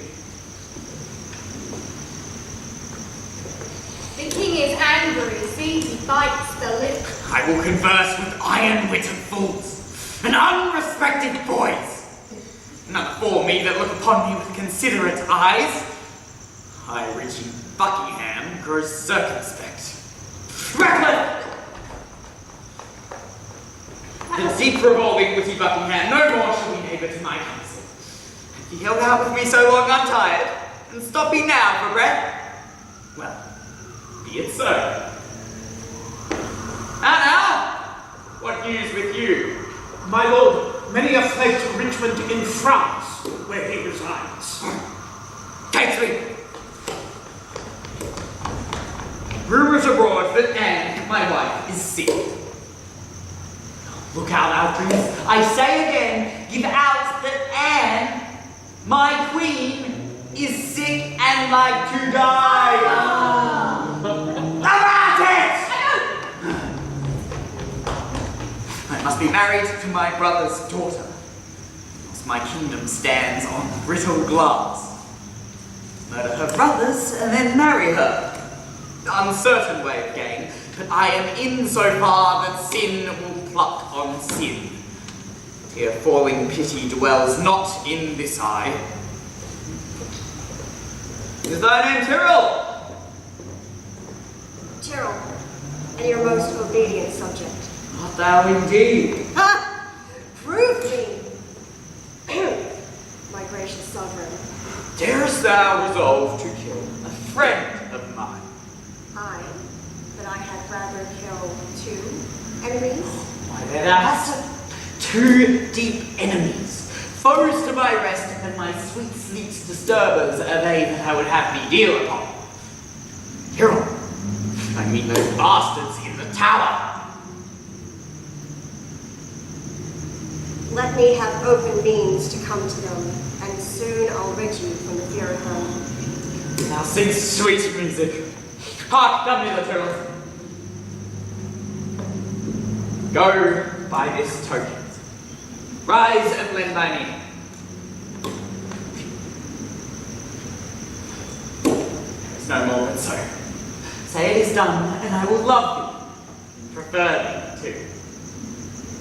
I will dispatch it straight. Shall we hear from you, Tyrrell, ere we sleep? You shall, my lord.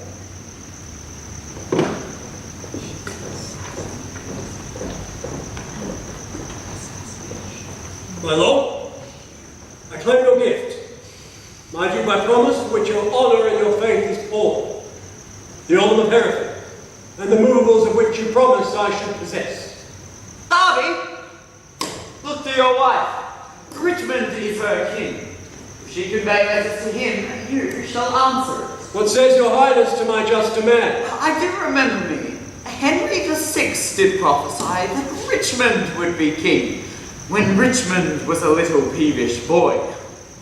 A king! Perhaps. My lord! How chance the prophet could not at that time have told me, I being by, that I should kill him. My lord, your promise for the Earl... Richmond! When last I was in Exeter, the mayor in courtesy showed me the castle, and called it Rougemont, a name which I started, because the Bard of Ireland told me I would not live long after I saw Richmond. My lord! Hi, what's o'clock? I am thus bold to put your grace in mind for what you promised me. Well, but what's o'clock? On the stroke of 10. Let it strike. Why? Let it strike. Because like a jack, thou keepest the stroke betwixt thy pen and my meditation. I am not in the giving vein today. But then resolve me whether you will or Thou not. troublest me! I am not in the vein!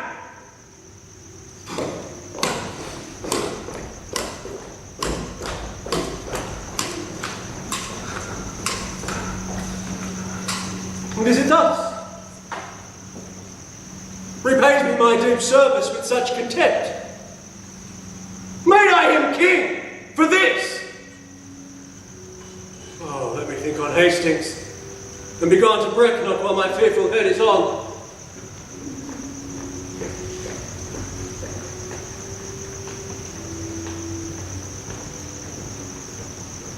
The tyrannous and bloody deeds done. The most arch and hideous massacre that ever yet this land was guilty of. Within their innocent alabaster arms, their lips were 4 red roses on stalk, which in their summer beauty kissed each other. A book of prayers on their pillow lay, which once almost changed my mind. The devil!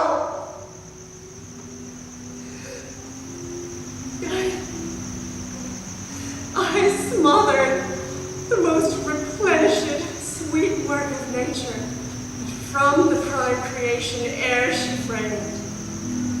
Thus, both are gone with conscience and remorse. I could not speak, and so I left them both to bring this tidings to the bloody king. Here he comes. All hail, my sovereign lord. I'm Tyrrell. Am I happy in my news?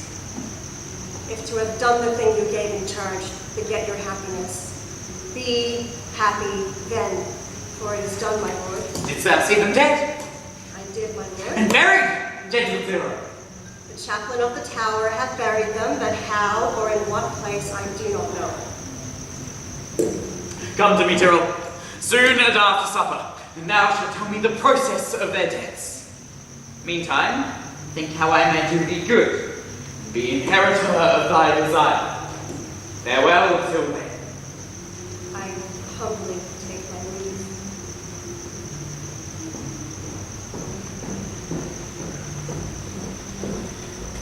Sons of Edward sleep in Abraham's bosom, and Anne, my wife, hath bid the world a good night. Now, for I know the Breton Richmond aims at young Elizabeth, my brother's daughter. By that not looks proudly o'er the crown. To her I go, a jolly, thriving woman. My lord! Good news or bad, thou comest in so bluntly? Bad news, my lord. Bishop Ely is fled to Richmond, and Buckingham, backed with the hardy Welshman, is in the field, and still his power increaseth. Ely with Richmond troubles me more near than Buckingham and his rash levy army. Come, muster men. My counsel will be my shield. You must be brief when traitors brave the field.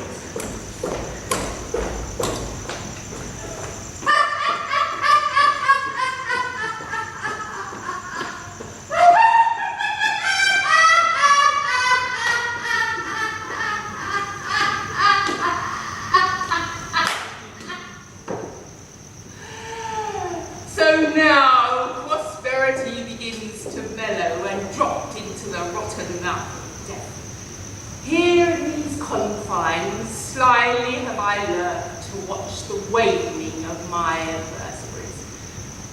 A dire induction am I witness to and will to France, hoping the consequence will prove as bitter, black, and tragical.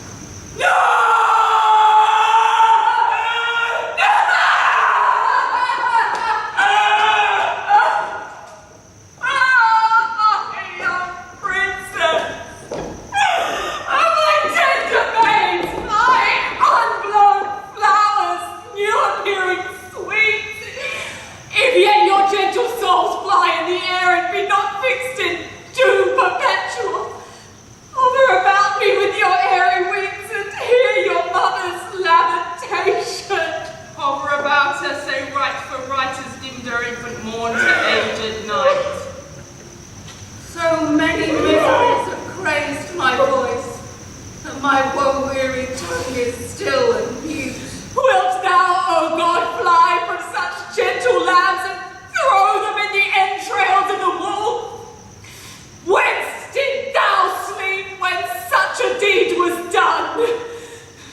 burns.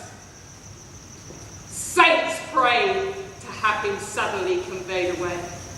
Cancel his bond on life, dear God, I say, that I may say the dog is dead. Oh, thou didst prophesy the day would come when I would wish for thee to help me curse that bottled spider, that foul bunch-batched toad. I called thee then, vain flourish of my fortune, I called thee then, poor shadow-painted queen. The presentation of what I was, one heaved high to be hurled down below. A mother mocked with two sweet babes. Dream of what thou wert, a breath, a bubble, a sign of dignity, a garish flag to be the aim of every dangerous shot. A queen in jest, a Philistine.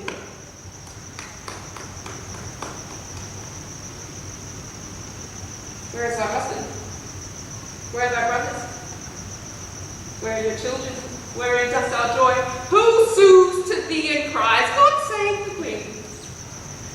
Farewell, York's wife and Queen of sad mischance. These English woes will make me smile in France. Oh, thou well skilled in curses, stay a while and teach me how to curse mine enemies. Forbear to sleep nights and fast the days. Compare dead happiness to living woes. Think that thy babes were fairer than they were, and he that slew them fouler than he is. Revolving this will teach you how to curse. My words are dull. Oh, quicken them with thine. Thy woes will make them sharp and pierce, like mine. Why should calamity be full of words? Windy attorneys to their clients' woes. Airy succeeders of intestinate joys, poor breathing orators of miseries. Let them have scope, though what they do impart help not all. Yet they do ease the heart. If so, then be not tongue-tied. Go with me, and in the breath of bitter words, let's smother my damned son, whom thy too sweet son smothered. I hear his drum. Be copious in exclaims.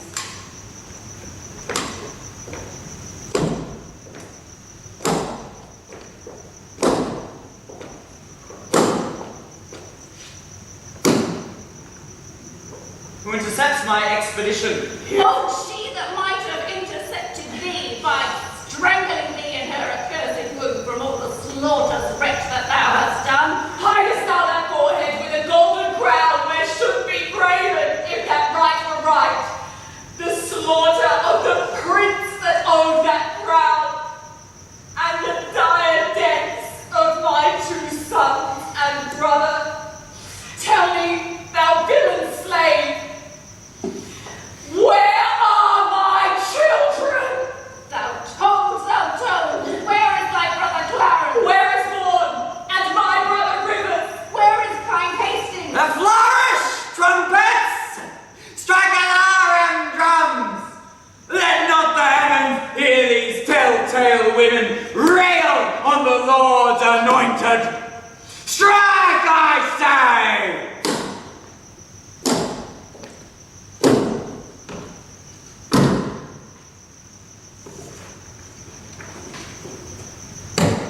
Now either be patient and entreat me fair, or with the clamorous report of war, thus will I drown your exclamations. Art thou my son? Aye, I thank God, my father, and yourself. Then patiently hear my impatience. Madam, I have a touch of your condition, which cannot brook the accent of reproof. Oh, let me speak. Do then, but I'll not hear. I will be mild and gentle in my speech. And brief, good mother, for I am in haste. Art thou so hasty? I have stayed for thee, God knows, in anguish, pain, and agony. Came I not at last to comfort you? Thou camest on earth to make the earth my hell. Grievous burden was thy birth to me. Tetchy and wayward was thy infancy. Thy school days, frightful, desperate, wild and furious. Thy prime of manhood, daring, bold and venturous. Thy age confirmed, proud, subdued, bloody, treacherous. More mild, but yet more harmful. Kind in hatred. What comfortable hour canst thou name that ever graced me in thy company? If I be so disgracious in your sight, let me march on and not offend your grace. Strike the drum! I prithee, hear me speak. You speak too bitterly. Hear me a word, for I shall never speak to thee again.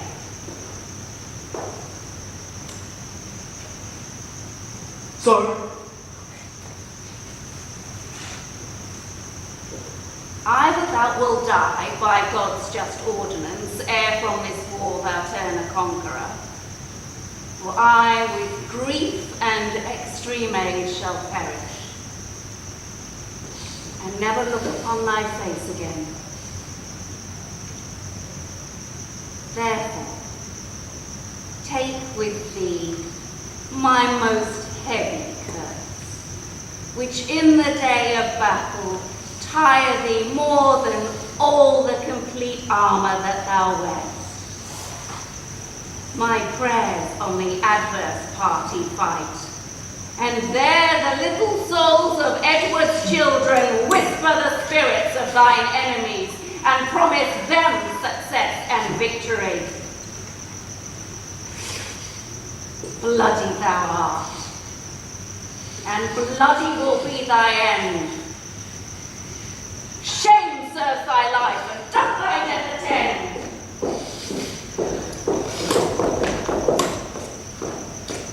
The far more cause, yet much less spirit to curse abides in me. I say amen to all. stay, madam, for I must speak a word. I have no more sons of the royal blood for thee to slaughter. You have a daughter called Elizabeth. And must she die for this? Oh, let her live! Her life is only safest in her birth. And only in that safety died her brothers. You speak as if that I had slain the princes. No doubt the murderous knife was dull and blunt till it was whetted on thy stone-hard heart to revel in the entrails of my lambs. But that still use of grief makes wild grief tame. My tongue should ears not name my boys till that my nails were anchored in thine eyes, and I, in such a desperate vein of death, like a poor barn of sails entangling reft, rush all to pieces of thy rocky bosom. Madam, so thrive I in my enterprise and dangerous success of bloody wars, as I intend more good to you and yours than ever you or yours were by me wronged. What good is covered with the face of heaven to be discovered that can do me good?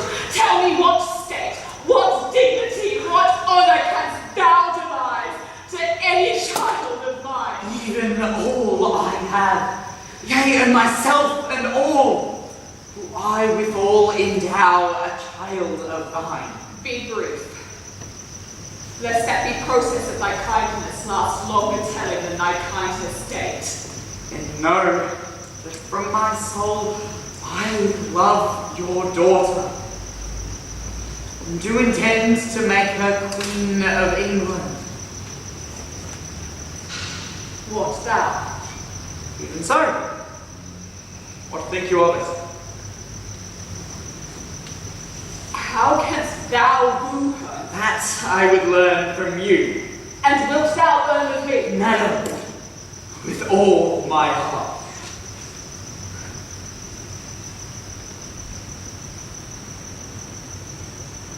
Send to her, by the man that slew her brothers, a pair of bleeding hearts. Then haply she will weep. Send her a letter of thy noble deeds.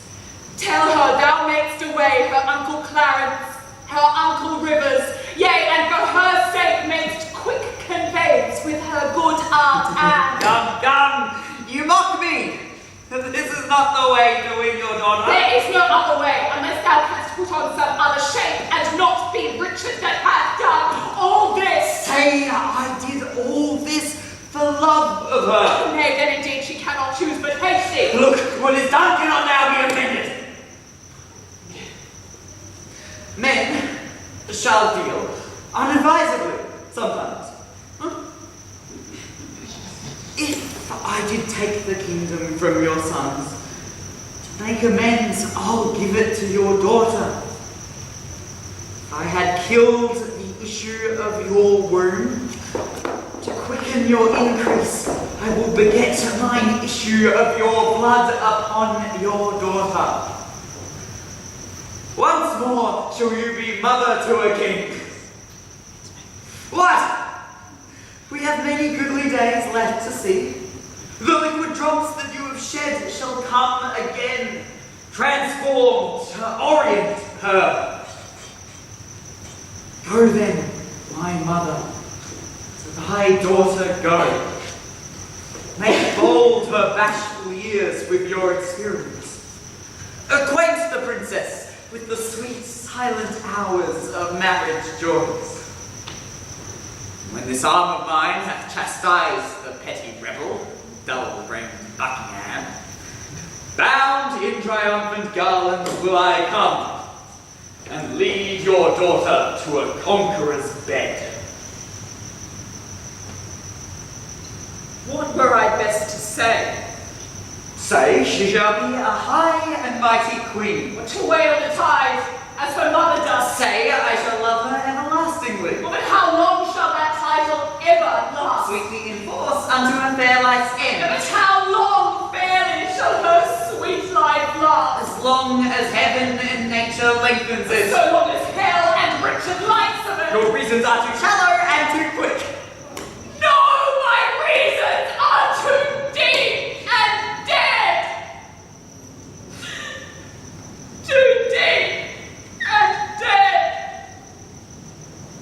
Poor infants in their grave. Harp not on that string, madam. That is past. Harp on it still shall I till the heartstrings break. In her consists my happiness and thine. Without her comes to this land and me, to thee, herself, and many a Christian soul, death, desolation, ruin, and decay. It cannot be avoided but by this. It will not be avoided but by this. Therefore, good mother, I must call you so. Be the attorney of my love to her. Plead what I will be, not what I have been. Shall I be tempted of the devil thus? Aye, if the devil tempts you to do good. But thou didst kill my children. But in your daughter's womb I shall bury them, where in that nest of spicery they shall breed. Shall I go with my daughter to thy will? Be a happy mother by the deed.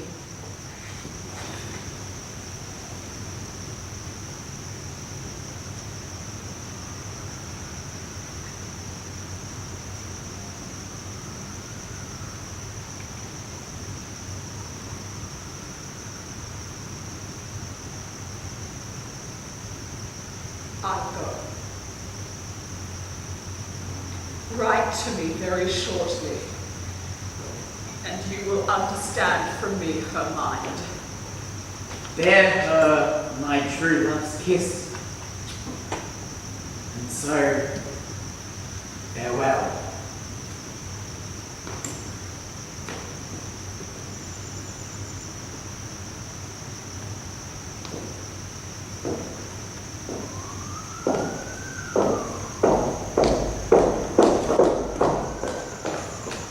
Relenting fool and shallow, shaven woman. Oh no? What news? My gracious sovereign, on the western coast riding a puissant navy. To the shore throng many doubtful, hollow-hearted friends, unarmed and unresolved to beat them back. 'Tis thought that Richmond is their admiral, and there they hull, expecting but the aid of Buckingham to welcome them ashore. Some lightfoot friend posts to the Duke of Norfolk, Ratcliffe and myself, or Catesby! Where is he? Yeah, my lord. Yeah. Sorry. Yeah.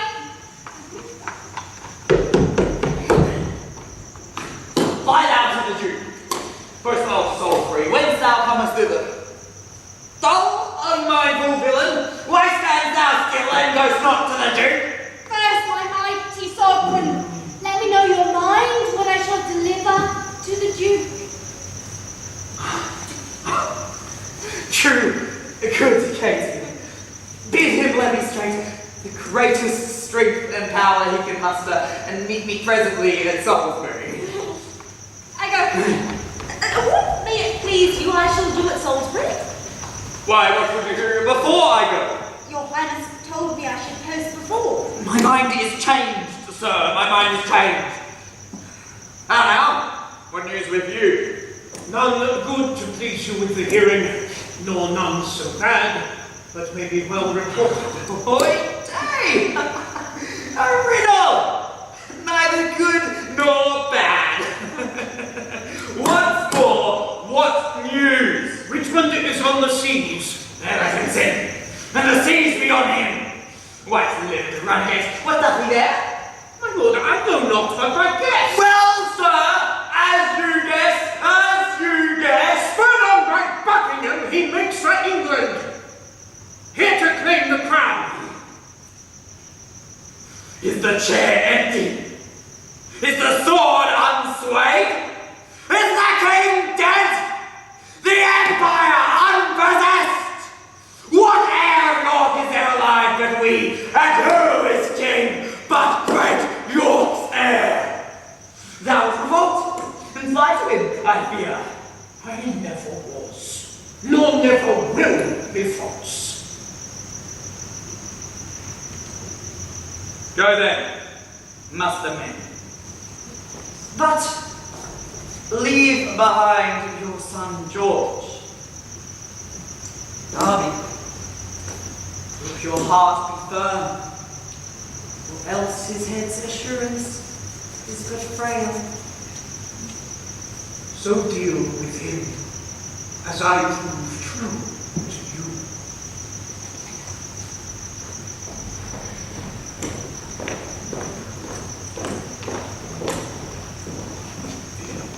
My lord, the army of the Duke of Buckingham. Take that! Do not bring me back the news! The news I have to tell your majesty is that by sudden floods and fall of waters, Buckingham's army is dispersed and scattered, and he himself wandered away alone, no man knows whither. I cry thee mercy. March on! Since we are up in arms, if not to fight foreign enemies, yet to beat back rebels here at home. Alish!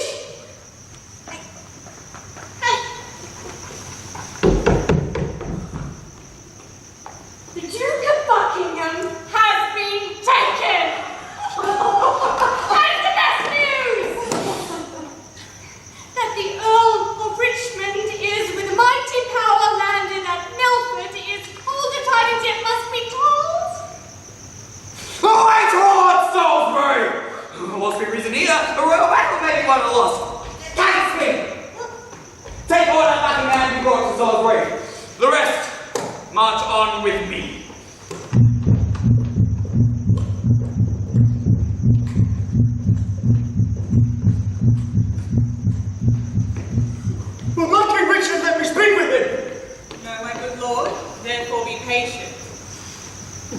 Souls Day, fellow, is it not? It is, my lord. Why, then All Souls Day is my body's doomsday. This is the day that in King Edward's time I wished might fall, when I was found false to his children and his wife's allies. This is the day wherein I wish to fall by the false faith of him I trusted most. This All Souls Day by my fearful song is the determined respite of my wrongs. And I, all seer that I dallied with, have turned my feigned prayer upon my head, and given in earnest what I begged in jest. Now Margaret's curse has fallen upon my head. When he, quoth she, shall split thy heart with sorrow. For Margaret was a prophetess. Come, sir. Convey me to the block of shadow. Wrong hath but wrong, and blame that you must blame.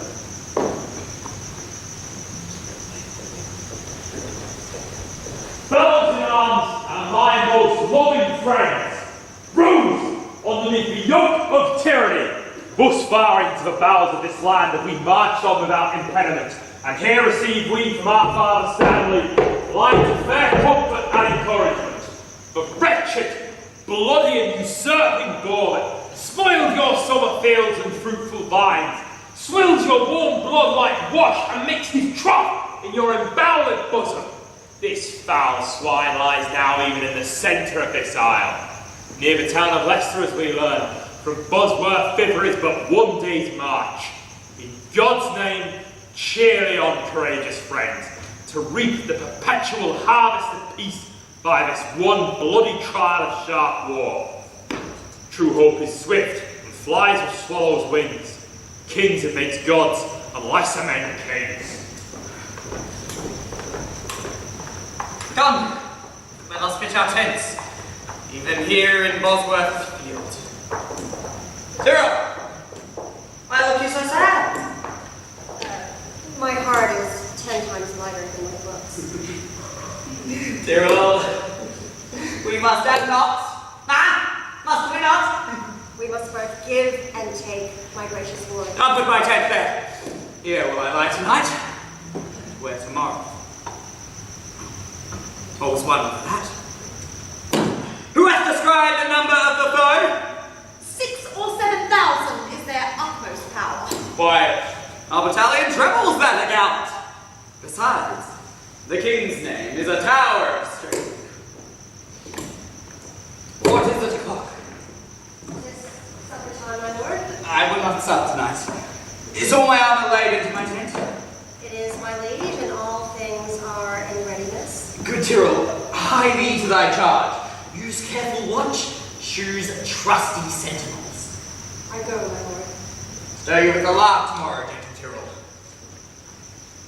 I warrant you, my lord. Ratcliffe,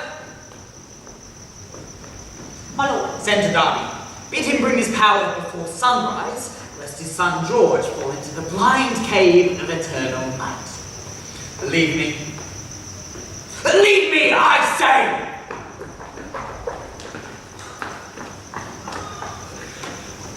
Fortune and victory sit on thy helm. All comfort the dark night can fall beyond thy person, noble father-in-law.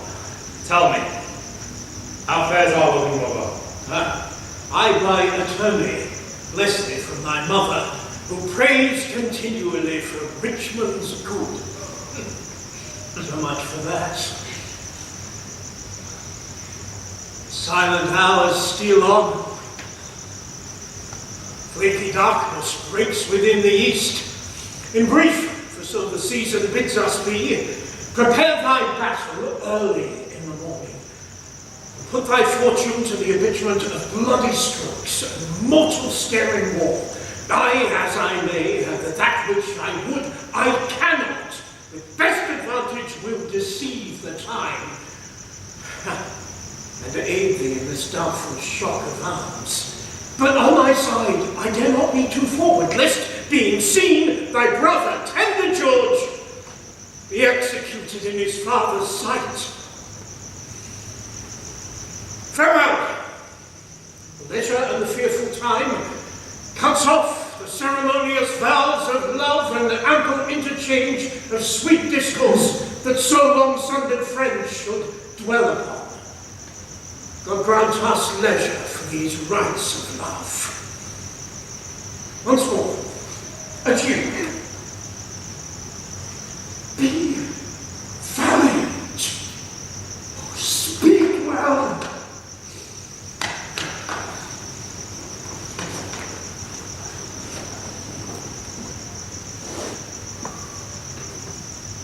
O thou, whose captain I count myself, look upon thy forces with a gracious eye.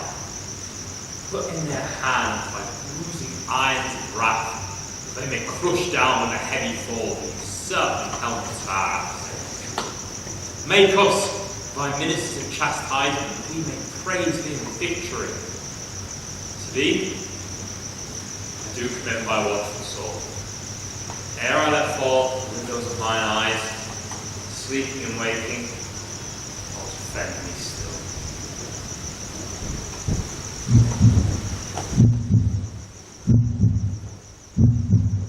Let me sit heavy on my soul tomorrow. I that was washed to death with fulsome wine. Poor Clarence, by thy guile betrayed to death. Tomorrow in the battle, think on me. And fall thy edgeless sword, despair and die! Thou, offspring of the house of Lancaster, the wronged heirs of York do pray for thee. Good angels guard thy battle. Live, flourish.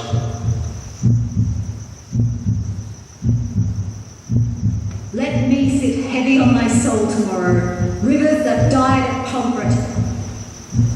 Despair and die.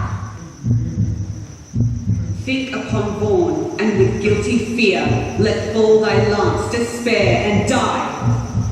Awake and think our wrongs in Richard's bosom will conquer him. Awake and win the day. Blood and guilty, guiltily awake and in a bloody battle end thy days. Think on Lord Hastings, despair and die. Quiet, untroubled soul, awake, awake, fight and conquer for fair England's sake. Dream on, thy cousins, smothered in the tower. Let us be led within thy bosom, Richard, and weigh thee down to ruin, shame, and death. Thy nephew's soul bid thee despair and die. Sleep, Richmond, sleep in peace and wake in joy. Good angels guard thee from the boar's annoy. Live and beget a happy race of kings. Edward's unhappy sons do bid thee flourish. Richard, thy wife, that wretched Anne, thy wife, that never slept a quiet hour with thee, now fills thy sleep with perturbations. Tomorrow in the battle, think on me, and fall thy edgeless sword, despair and die. Thou quiet soul, sleep thou a quiet sleep. Dream of success and happy victory. Thy adversary's wife doth pray thee. The last was I that helped thee to the crown. The last was I that felt thy tyranny. Oh, in the battle think on Buckingham, and die in terror of thy guiltiness. Dream on the bloody deeds and death. Fainting, despairing, yield thy breath. I died for hope ere I could lend thee aid. But cheer thy heart, and be thou not dismayed. God and good angel fight on Richmond's side, and Richard falls in height of all his pride. Despair, die. Thy nephew's soul, sleep thee, despair and die.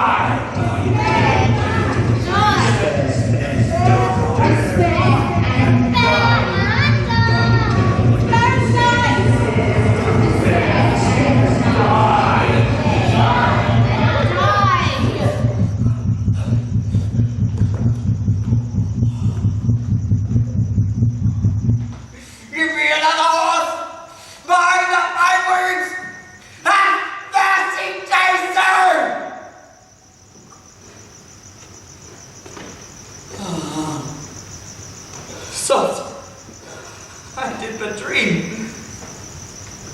Oh, coward conscience, how thou dost afflict me. The lights burn blue. It is now dead midnight. Cold, trembling drops stand on my fearful flesh. What do I fear? Myself! There's none else by. Richard loves Richard. That is, I am I. Is there a murderer here? No! Yes. I am. Then fly! What? From myself? Great reason why. Where's thy revenge? What? Myself upon myself? Alack, I love myself! Wherefore? For any good that I myself have done unto myself? Oh, no. Alas, I rather hate myself. The hateful deeds committed by myself. I am villain. Yet I lie, I am none. Fool of thyself, speak well. Fool, do not flatter. My conscience hath 1,000 separate tongues, thronged to the bar, crying all guilty, guilty!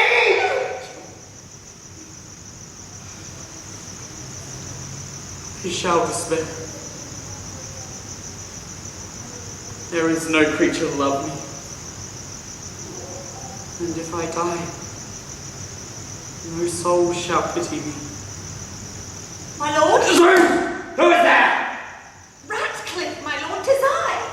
The early village cock hath twice done salutation to the morn.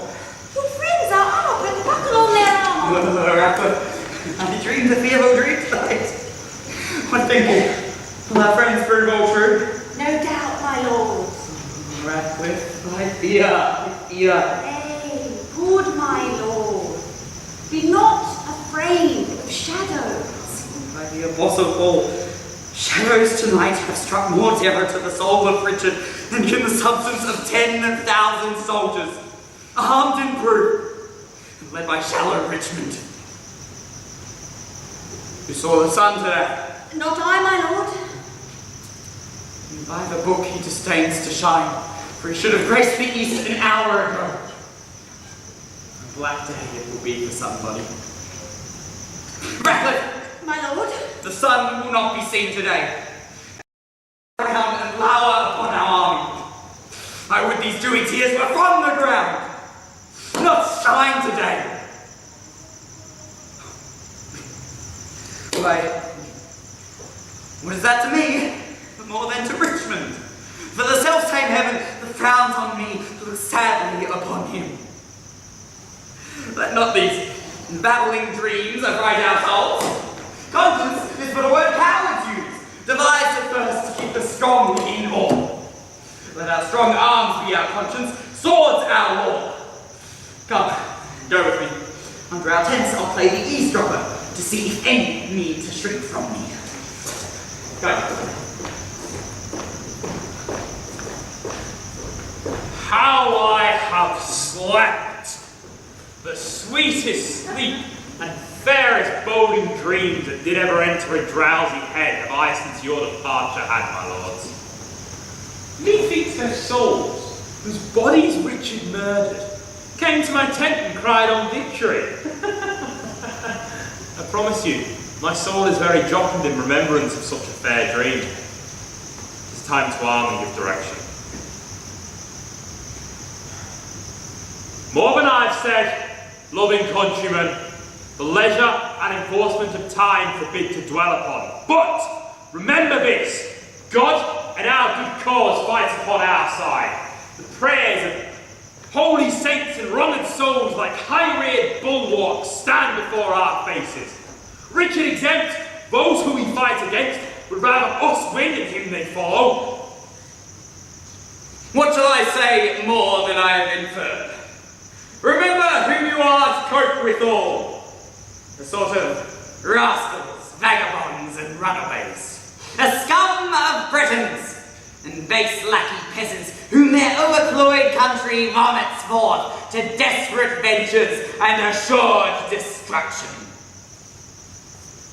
You sleeping safe, they bring you unrest. You having lands and blessed with beauteous wives, they would restrain the one, disdain the other. And who is he they follow? Truly, gentlemen, a bloody tyrant and a homicide. One raised in blood and one in blood established. One who made means to come by what he hath and slaughtered those who have a means to help him. A base foul stone by the foil of England's chair, on which he has falsely set one who hath ever been God's enemy. And who doth lead them but a paltry fellow, one long kept in France at our mother's cost. A milksop, one that ne'er in his life felt so much cold as over shoes in snow. Let's whip these stragglers over the seas again. Lash hence these overweening rags of France, these famished beggars, weary of their lives, who, but for dreaming on this fond exploit, poor rats, had hanged themselves. If we be conquered, let men conquer us, and not these bastard Bretons, whom our own fathers have in their own lands so beaten, bobbed, and thumped, and in record left them the heirs of shame. Shall these enjoy our lands, lie with our wives, ravish our daughters? Advance your standards and draw your willing swords. For me, the ransom of my bold attempt is this cold corpse on earth's cold face. But, should I thrive, the gain of my attempt, the least of you shall share his part thereof. Sound the drums and trumpets boldly and cheerfully. God and St. George, Richmond and victory! Ah, I hear their drum. Fight, gentlemen of England! Draw your arrow to the head! Spur your proud horses hard, and ride in blood! March on! Join bravely! Let us to it, pell-mell! If not to heaven, then hand in hand to hell!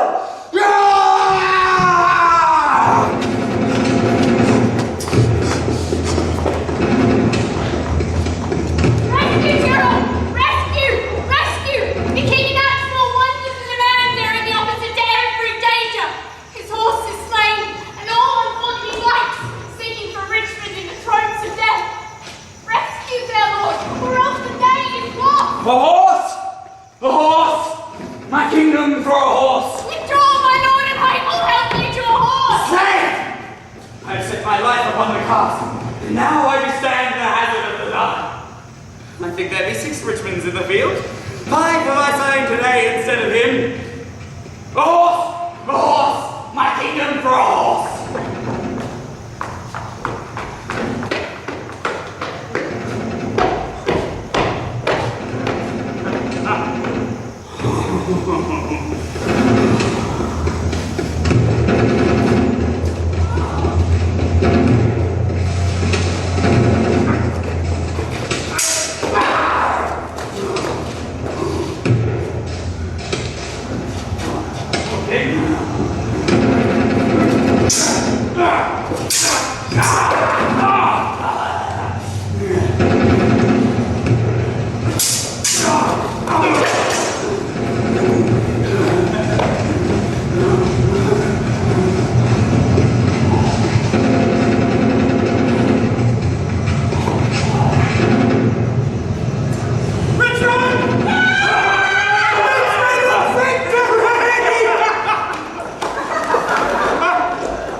all soldiers fled, then submission will return to us. Then, as we have taken the sacrament, we will unite the white rose and the red. Smile heaven upon this fair conjuncture that have long frowned upon their enmity. What traitor among you hears me and says not amen? Amen! England hath long been mad and scarred herself. The brother blindly shed the brother's blood. The father rashly slaughtered the son being compelled butchered the sire. All this divided York and Lancaster, divided in their dire division. Oh now, that Richmond and Elizabeth, the two succeeders of each royal house, by God's fair ordinance conjoined together.